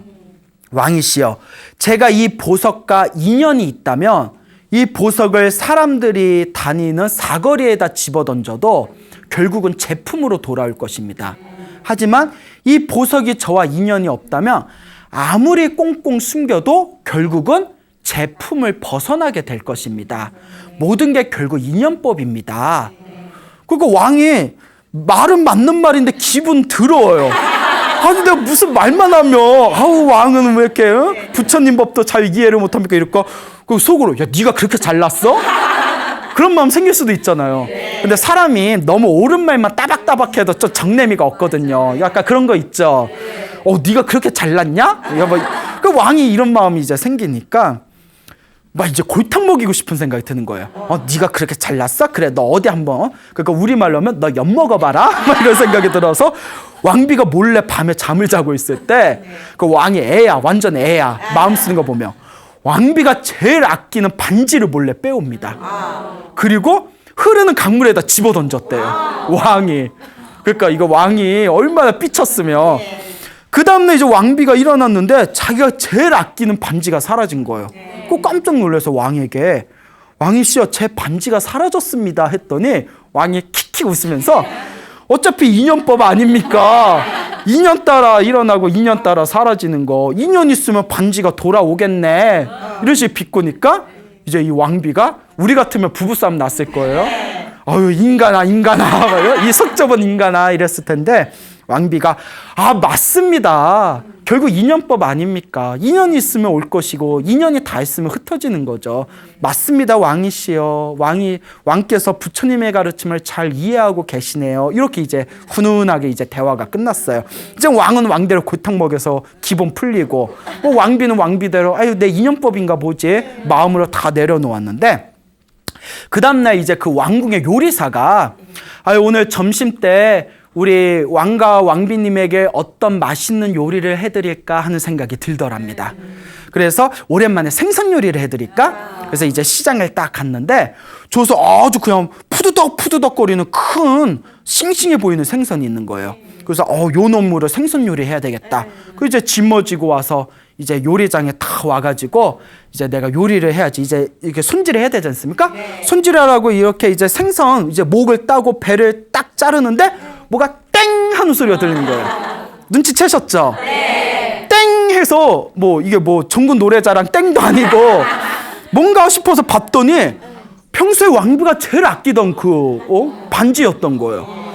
그래서 이게 왜 여기 있지 하고 그걸 꺼내가지고 깨끗하게 닦아서 왕과 왕비가 식사를 기다리고 있는 이제 그 요리장에 그 식사하시는 그 식당 장소에 가가지고 왕비씨여 이거 혹시 왕비 거 아닙니까 하고 딱 돌려드렸더니 왕도 놀라고 왕비도 놀라고 옆에 있는 시녀도 놀라고 하늘도 놀라고 땅도 놀라고 그 자리에 있는 사람들이 다 놀란 거예요. 그때 왕비가 고요히 미소를 지으면서 우리 같으면 난리버섯을 떨었을 거야. 봐봐 이것 봐 봐봐 다 알아서 돌아오잖아. 역시 난 잘났어 이럴 수도 있는 상황인데 미소를 지으면서 이 반지가 아직 저와 인연이 있나 봅니다. 그때 왕이 비로소 가슴에 시원한 어떤 감동과 희열을 느끼면서 부처님의 인연법이 하나도 틀린 게 없구나. 인연이 있으면 모이고 인연이 닿으면 움켜쥐려 해도 흩어지는 게 바로 이것이 부처님의 인연법이구나. 그리고 그 다음날 부처님께 찾아가서 왕이 부처님께 삼배를 올리고 법을 청합니다. 그때 부처님께서 이와 같이 말씀하십니다. 그와 같다 왕이여. 모든 것은 인연 따라 일어나고 인연 따라 사라지는 법. 좋은 인연을 만나려면 마땅히 복을 지어라. 복의 힘이 가장 위대하다. 선업을 지어라. 선업을 지으면 항상 좋은 일이 생긴다. 공덕을 쌓아라. 공덕이 있으면 무슨 일을 하든 항상 모든 소원을 성취하게 되리라 라고 말씀하시는 그런 법문이 있습니다. 여러분 이와 같습니다. 여러분들 살다 보면 좋은 일 생길 때도 있죠. 네. 나쁜 일이 생길 때도 있죠. 네. 근데 오늘 느끼셨죠? 네. 다 인연법입니다. 네. 여러분들이 전생에 지었던 여러분들의 업에 의해서 좋은 인연이 일어났다. 좋은 인연이 흩어지고 나쁜 인연이 일어났다. 나쁜 인연도 언젠가는 흩어집니다. 좋은 업도 나쁜 업도 결국은 내가 지은 업입니다. 항상 좋은 인연을 만나려면 항상 복을 짓고 선업을 짓고 공덕을 쌓는 길밖에 없습니다. 그러니 여러분 기도하십시오. 복과 선업과 공덕을 항상 쌓고 지어나가시기 바랍니다. 항상 마음을 잘 다스리시기 바랍니다. 이와 같은 부처님의 가르침을 통해서 여러분들의 삶을 아름답게 가꾸어 나가시기 바랍니다.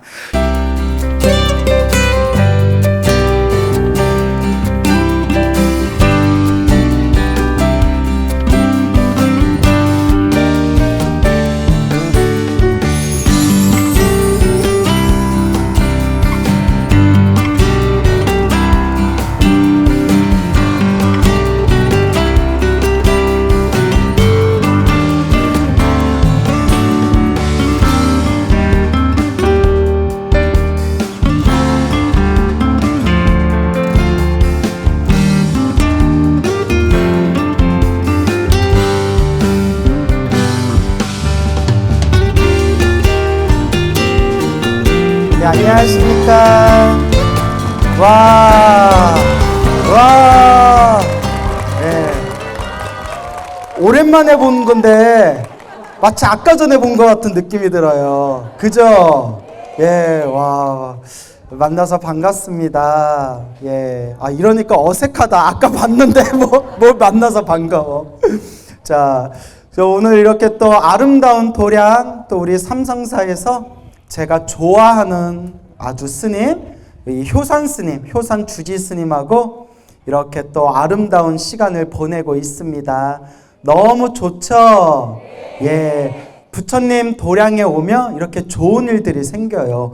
와, 오늘 선물도 있고, 와, 선물 비싼 거래요, 여러분. 뭔지 아세요? 예. 와, 여기는 막 선물도 막 주는구나. 저도 주는 건가요? 예, 안 주면 막 들고 튀어야지. 자, 이제 웃자간 얘기고요. 제가 불자님들께 늘 드리는 이야기죠.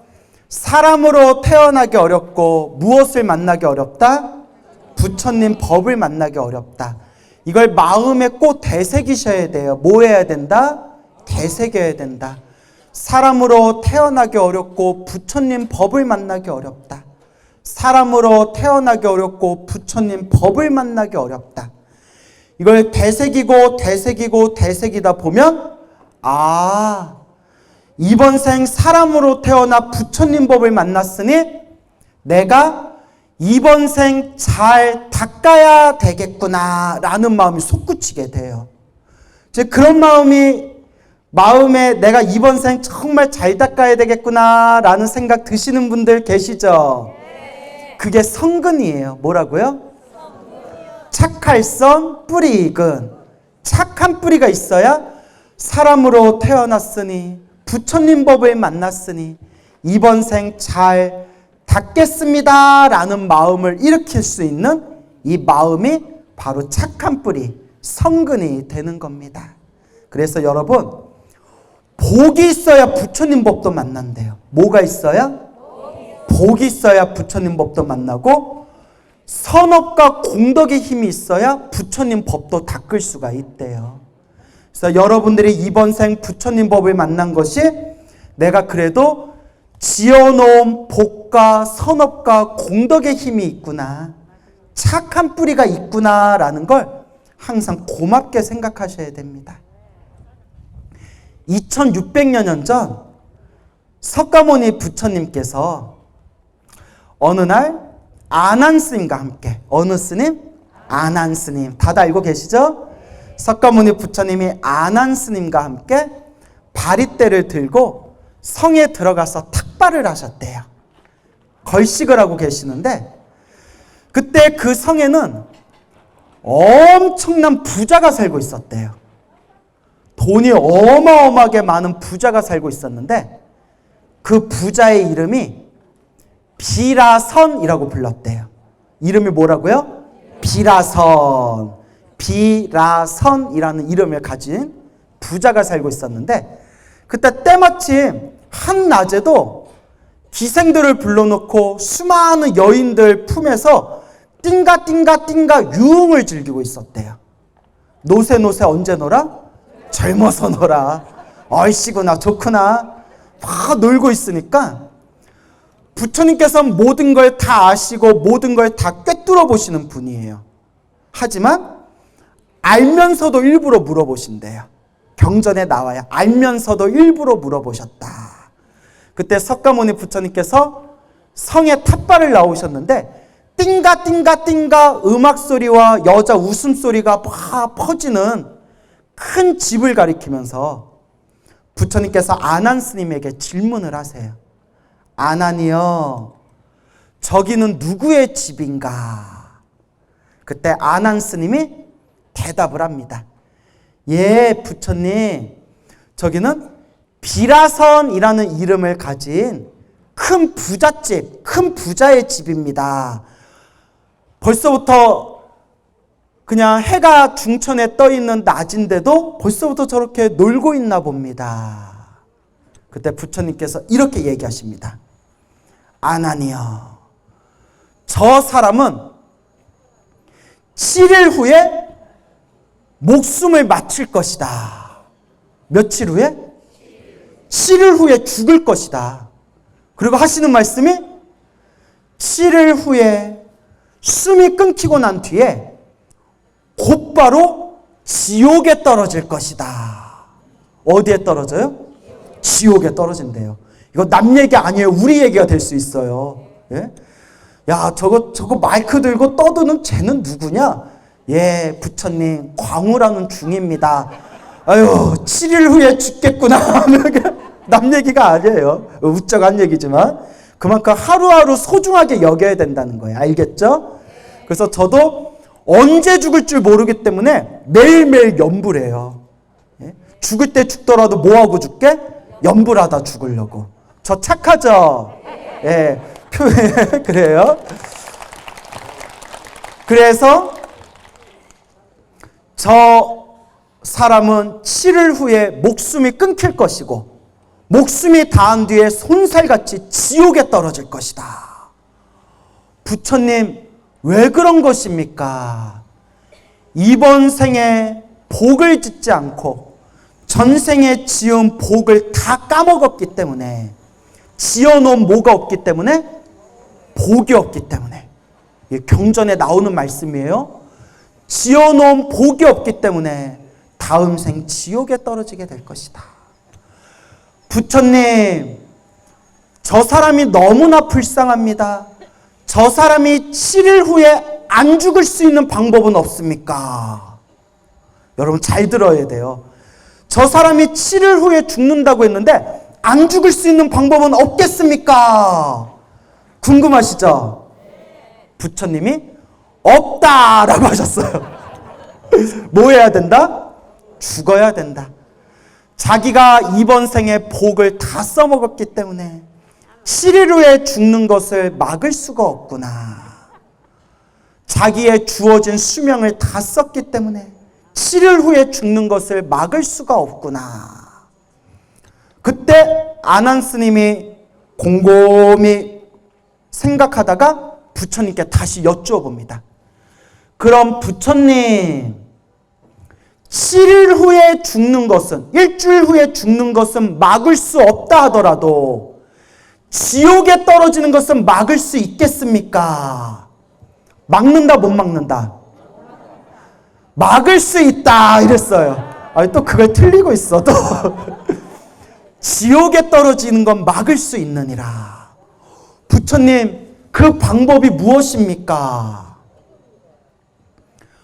머리 깎고 출가해서 스님이 되어 돌을 닦는다면 어디에 떨어진 걸 막을 수 있다?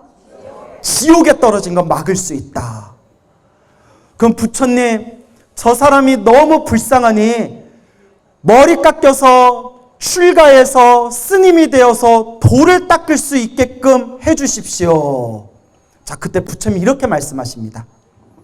내 말을 듣겠냐? 내 말을 듣겠냐? 여러분들 당장 제가 머리 깎고 스님 돼서 도 닦읍시다, 따라오세요 하면 따라올 사람 있어요, 없어요? 예? 너무 나이 많으신 분은 안 돼요.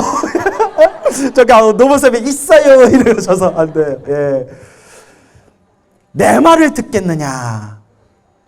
부처님, 제가 한번 해보겠습니다 라고 하는 거예요. 근데 부처님이 이걸 다 꿰뚫어 보고 계시는 거예요. 한바탕 이런 연극이 펼쳐지는 거예요. 아난 스님이 그 부잣집에 들어갑니다. 부처님의 수제자 중에 한 분인 아난 스님이 오셨다는 얘기를 듣고 비라선 그 부자가 허둥지둥 밖으로 나와서 아난 스님을 마중합니다. 그래도 불심이 있나 봐요. 뭐가 있어요? 불심. 불심 없는 못된 사람 같으면 아유 어디 땡땡이 중에 와가지고 사람 놀고 있는데 방해하고 있어 이럴 수도 있는데 뭐? 부처님 제자 아난 스님이 오셨어? 어서 모셔라. 이걸 보면 그 비라선이라는 사람이 그래도 뭐가 있는 사람이에요? 그렇죠. 성근이 있는 사람이에요. 착할선 뿌리 익은 그래도 착한 뿌리가 있으니까 스님이 오셨다는 얘기를 듣고 정중하게 모신 거예요. 그 여러분들이 이렇게 요 삼성사에 딱 오신 것도 뭐가 있는 거예요? 성근이 있는 거예요. 근데 오늘 딱 선물만 받아가 놓고 다시 절에 안 오면 돼, 안 돼요? 전문 용어로 먹튀라고 하는 거예요. 이거 다 토해내 다시. 자, 웃자고 한 얘기예요. 성근이 있는 거예요. 스님, 어쩐 일로 저희 집에 오셨습니까? 장자요. 그러니까 우리말로 하면 거사님이란 뜻이에요. 거사님, 장자요.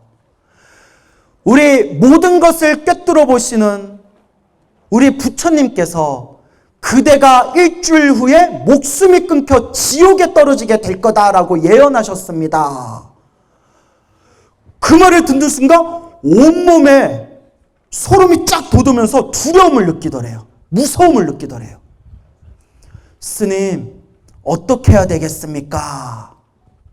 이때 내가 부족 한 장 써줄 테니 비싸더라도 이걸 꼭 사십시오 하면 돼, 안 돼요? 근데 그런 거 다 속는다? 우리 불자님들 보면. 네? 내가 무슨 비방이 있으니 큰 돈을 나한테 주시면 내가 그 비방대로 해주겠어. 이런 걸 우리 불자님들 많이 속잖아요. 근데 우리 불자는 오로지 뭐에만 의지해야 돼요?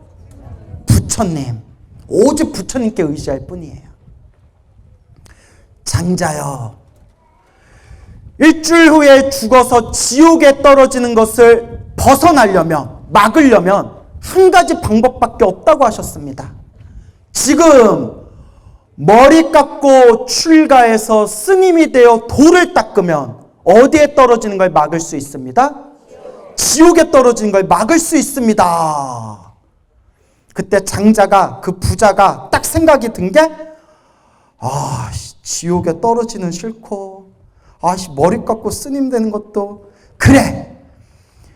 아직 며칠이 남았으니까, 일주일이 남았으니까, 7일 후라고 했잖아요. 일주일이 남았으니까, 하루만 더 놀자. 그래서 아난스맥이 이렇게 얘기해요.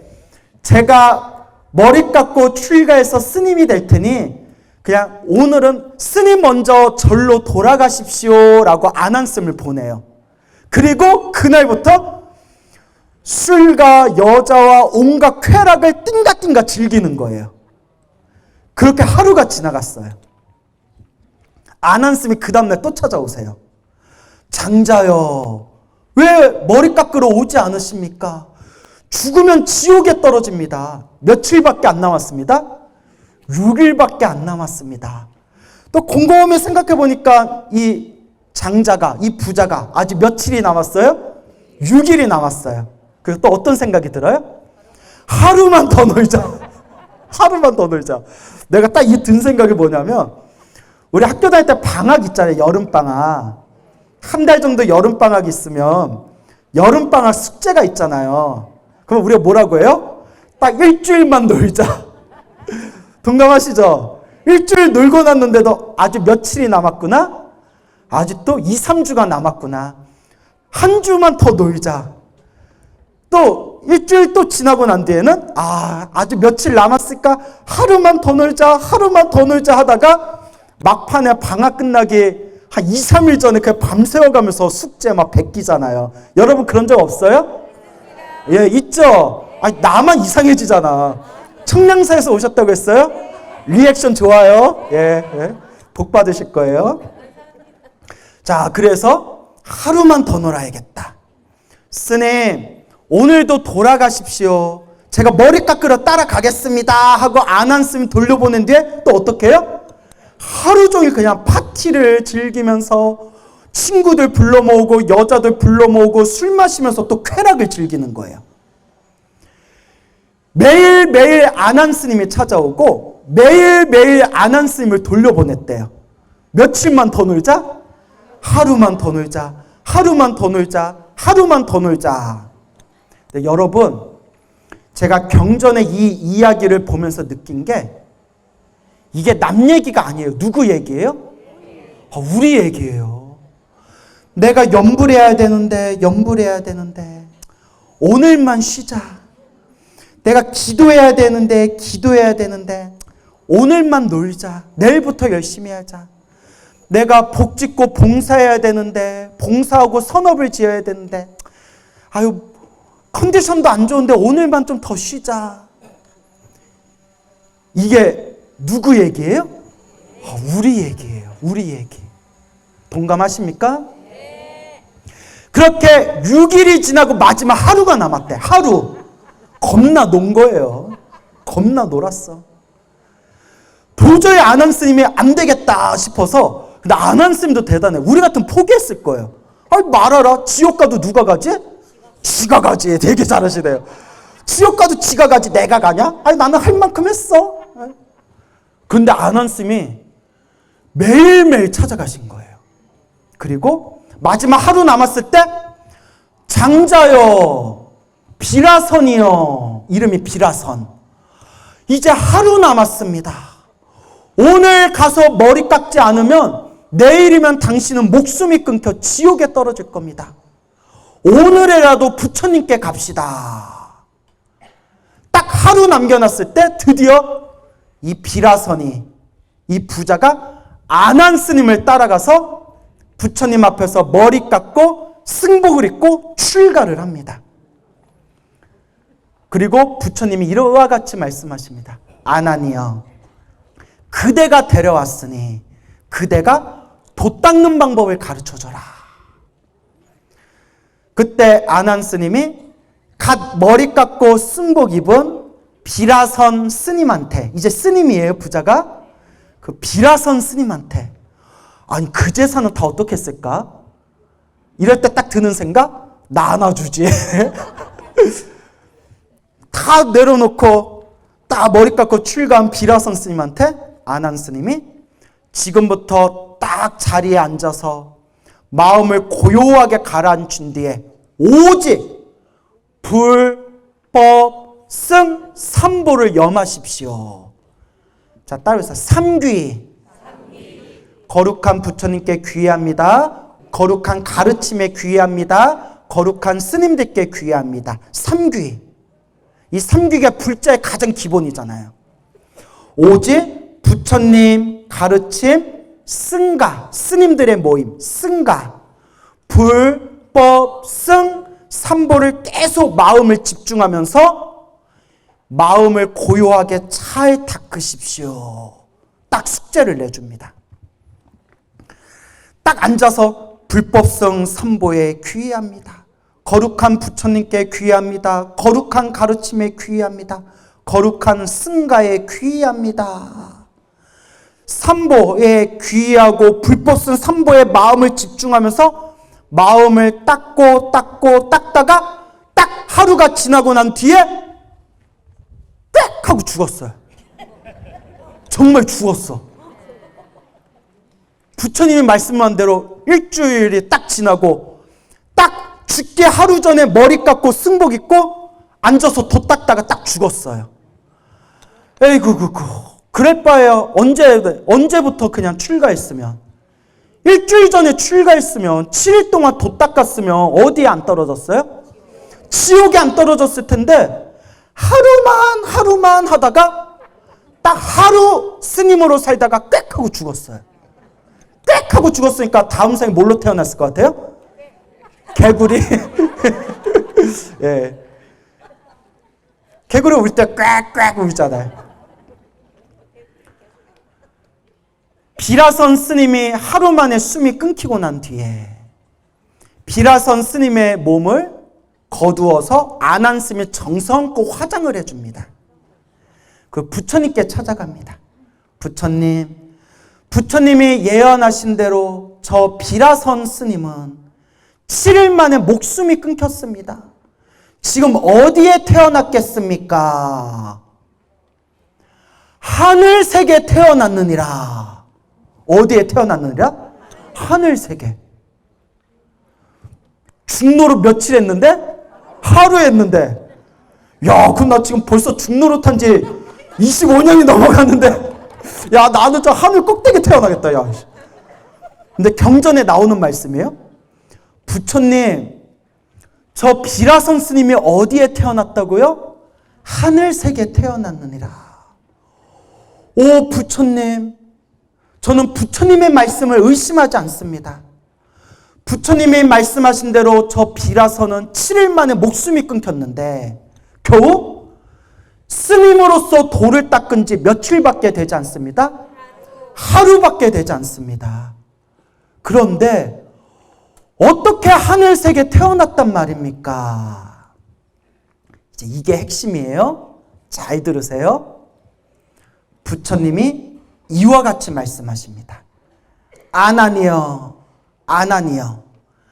만약에 어떤 사람이 이 세상에 있는 이 지구, 이 세상에 있는 모든 사람들에게 공양을 올렸다면 그 복이 많겠느냐 적겠느냐?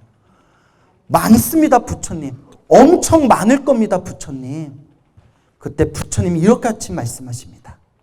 아나니여, 어떤 사람이 하룻밤, 하룻낮이라도, 하루낮, 하룻밤이라도, 하루 동안만이라도 더 나아가서 어떤 사람이 암소, 젖소의 젖을 한 번 짜는 시간만이라도, 경전에 딱 그렇게 나와요.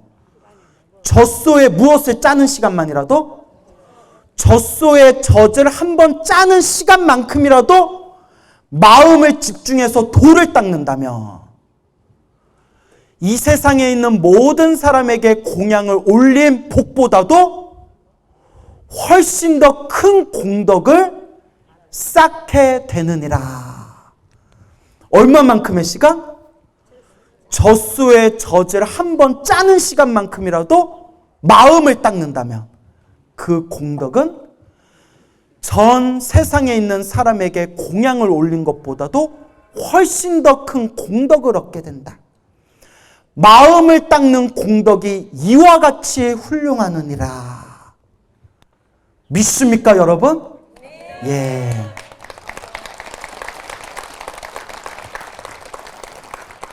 그래서 염불하라는 거예요.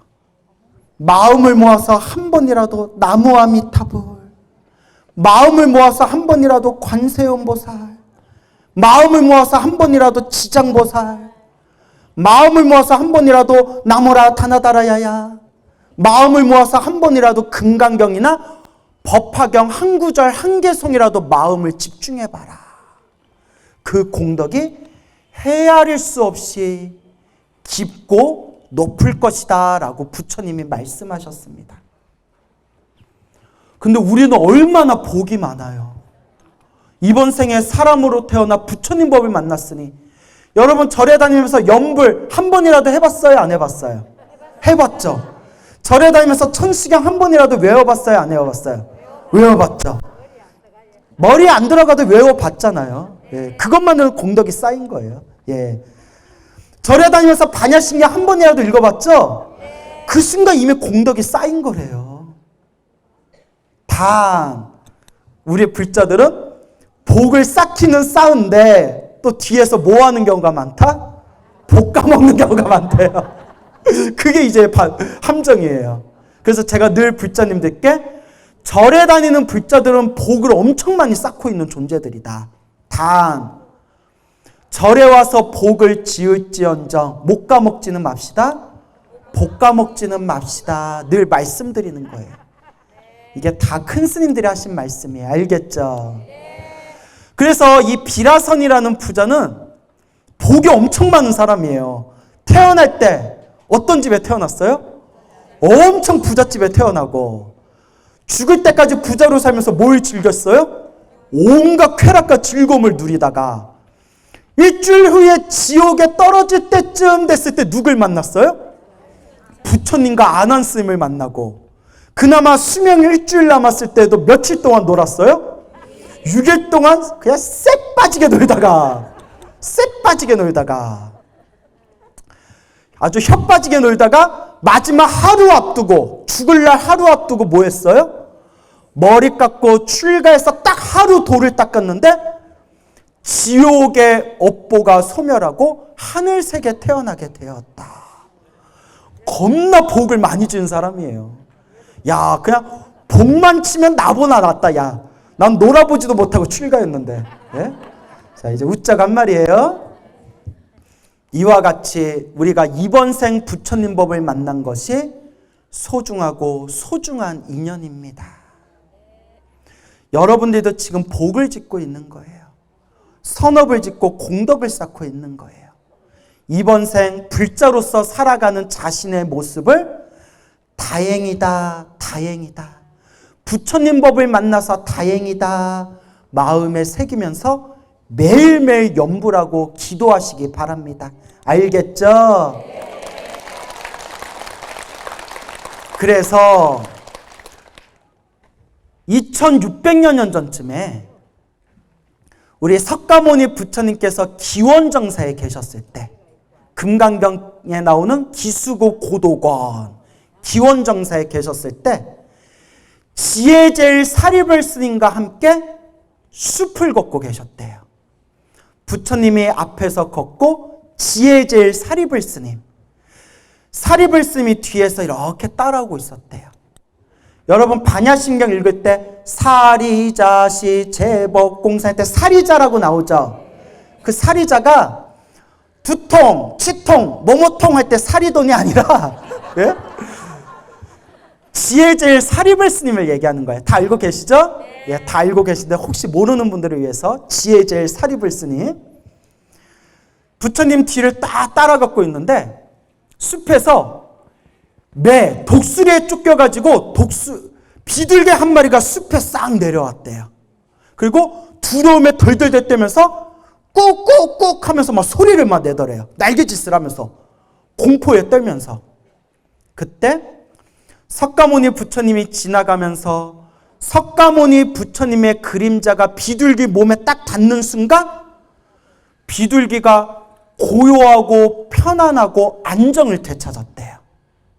그게 부처님의 가피예요. 뭐만 스쳐도 그림자만 스쳐도. 부처님이 지나가시고 사리불 스님의 그림자가 비둘기 몸에 다시 닿는 순간 비둘기가 다시 꾹꾹거리면서 날개짓을 막 하면서 또 깜짝 놀라면서 두려움에 떨더래요. 그때 사리불 스님이 이렇게 생각하는 거예요. 나도 아라한인데 아라한 번뇌 망상을 소멸하고 윤회에서 벗어난 거룩한 성자 아라한인데 나도 부처님 수제자 중에 지혜제일이라고 불리우는 아라한인데 왜 부처님 그림자를 닿았을 때는 비둘기가 편안하고 고요하게 앉아있다가 왜 내 그림자가 닿으니까 저렇게 화들짝 놀라는가? 부처님께 여쭤봤어요. 부처님, 저도 아라한인데, 저도 깨달음을 얻은 성자인 아라한인데 왜 제 그림자가 닿았을 때 저 비둘기가 화들짝 놀라는 겁니까? 부처님께서 하시는 말씀이 사리불이여. 부처님은 모든 지혜와 자비, 공덕을 완성하였기 때문에 습기가 없다. 무엇이 없다? 습기. 근데 사리불이여. 그대는 아라한이 되었지만 아직도 뭐가 남아있다? 습기가 남아있다. 따라해보세요. 습기. 쉽게 설명하면 냄새예요. 냄새. 부처님은 모든 중생의 냄새까지도 다 사라진 거예요. 물론 코로 맡는 냄새가 아니라 비유예요. 에너지. 모든 중생의 습기, 에너지, 냄새가 완벽하게 소멸되셨지만 사립을 쓰면 아라한이 됐지만 아직 무엇이 남아있다? 습기, 냄새가 남아있는 거예요. 그래서 제가 뭐라고 비유드냐면, 여러분 우리가 막 삼겹살집에서 고기 구워 먹죠. 고기를 딱 안 먹고 집에 돌아왔는데 고기를 안 먹지만 그래도 몸에 뭐가 배어 있어요? 냄새가 배어 있듯이 사립을 스님도 깨달음을 얻었지만 아직 무엇이 남아있다? 그 냄새, 습기가 남아있는 거예요.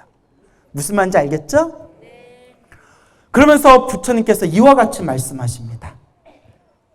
사리불이요, 저 비둘기가 미래 세상에, 머나먼 미래 세상에 언제쯤에 비둘기 몸에서 벗어나겠느냐.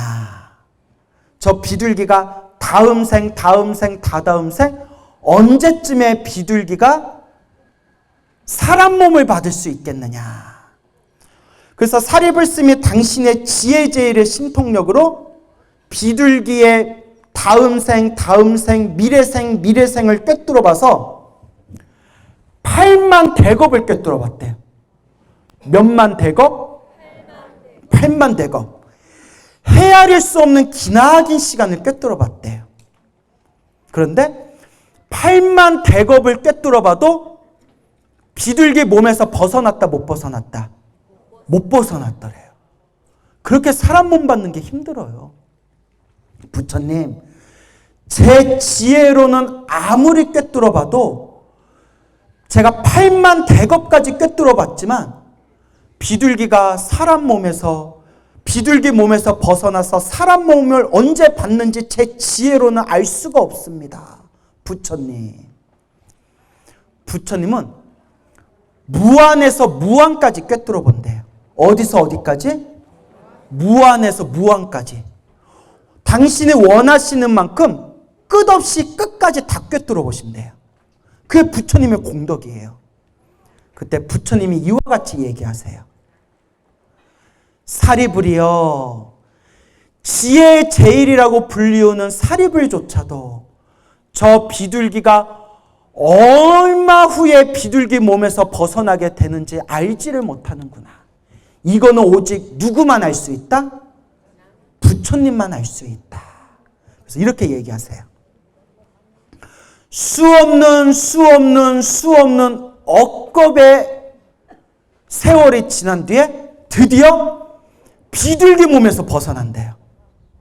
헤아릴 수 없는 억겁의 세월이 지난 뒤에 비둘기 몸에서 벗어나고, 비둘기 몸에서 벗어난 뒤에도 지옥, 악이, 축생, 아슈라 세계를 오르락 내리락 오르락 내리락 오르락 내리락 하다가 드디어 사람으로 태어나게 된대요. 여기서 또 중요한 내용이 나와요. 드디어 사람으로 태어났는데 사람으로 태어나도 비둘기로 살았던 업보의 습기가 강해서 어리석은 사람으로 태어난대요. 그래서 우리가 스님이 이런 얘기하면 안 되는데, 비속어 중에 머리 나쁜 사람한테 막 욕할 때 너는 무슨 대가리냐? 새 대가리냐? 뭐 이런 얘기 있잖아요. 야, 미안해요. 스리스리 마스리 스스리 사바. 예, 정구업진원. 그러니까 비둘기로 살았던 업보의 습기가 너무 강해서 좀 멍청한 사람으로 태어난다는 거예요. 그렇게 사람으로 태어난 뒤에 500생 동안 사람 몸을 받는데, 몇 생 동안? 500생 동안. 500생을 사람 몸을 받다가 마지막 500생 때 사람 몸이었을 때 드디어 부처님 법을 만난대요. 몇백 생이 지난 뒤에? 500생이 지난 뒤에. 머나먼 미래 세상, 헤아릴 수 없는 머나먼 미래 세상에 또 다른 부처님이 출현하셨을 때, 그때 이 비둘기였던 사람으로 태어난 존재가 500생 동안 사람으로 태어나서 마지막 500생 때 드디어 부처님 법을 만나고 드디어 5계를 받는데, 뭘 받는다? 5계. 살생하지 말라, 도둑질하지 말라, 살도 음망주, 5계. 여러분들도 불교대학 다니면서 받으셨죠? 그리고 불자가 되는 거예요. 뭐가 되는 거예요? 불자. 수없이 헤아릴 수 없는 시간 동안, 억겁의 세월 동안 비둘기로 살다가 비둘기 몸을 버리고 난 뒤에도 오르락 내리락 태어나고 죽음을 반복하다가 사람으로 태어나고, 사람으로 태어나도 몇 백생? 500생을 사람 몸으로 살다가 드디어 미래 세상에 미래의 부처님의 법을 만나고 오계를 받고 불자가 된다는 거예요. 그리고 그 뒤에도 수없는 생이 지난 뒤에 어느 비구 스님의 법문을 듣고 감동받아서 스스로 이와 같이 서원을 세운대요. 저도 미래 세상에 성불하겠습니다. 저도 부처가 되어서 중생을 제도하겠습니다. 라는 마음을 일으킨 뒤에 저도 성불하겠습니다. 라는 마음을 일으키고 다시 수없는 억겁의 세월 동안 수행하고 수행해서 저 비둘기가 드디어 미래 세상에 무엇이 되실 것이다? 부처님이 되실 것이다. 비둘기가 머나먼 미래 세상에 부처님이 되어서 중생을 제도하는 것까지 석가모니 부처님이 다 꿰뚫어 보신 거예요. 그때 사리불 스님이 이와 같이 여쭤봐요. 부처님 너무나 위대합니다. 부처님 너무나 위대합니다. 부처님은 모든 것을 끝까지 다 꿰뚫어 보시니 너무나 위대합니다. 어찌 저 비둘기가 머나먼 미래 세상에 성불하여 부처님이 될 것인지 누가 감히 생각이나 할 수 있겠습니까? 하고 사리불 스님이 찬탄할 때 석가모니 부처님이 이와 같이 얘기하십니다. 이게 오늘의 핵심이에요. 저 비둘기가 오늘 이 순간 무엇을 스친 공덕으로? 부처님 그림자를 스친 공덕으로 미래 세상에 성불할 수 있는 인연을 심은 것이니라. 너무 멋있죠? 예. 그러면 이제 나도 성불할 건가 봐. 머리 깎고 승복 입고. 그러면 이제 여러분들에게 이런 질문 드리고 싶어요. 여러분들은 비둘기보다 나요, 안 나요? 낫습니까? 비둘기보다 100배, 1000배, 10,000배 낫죠?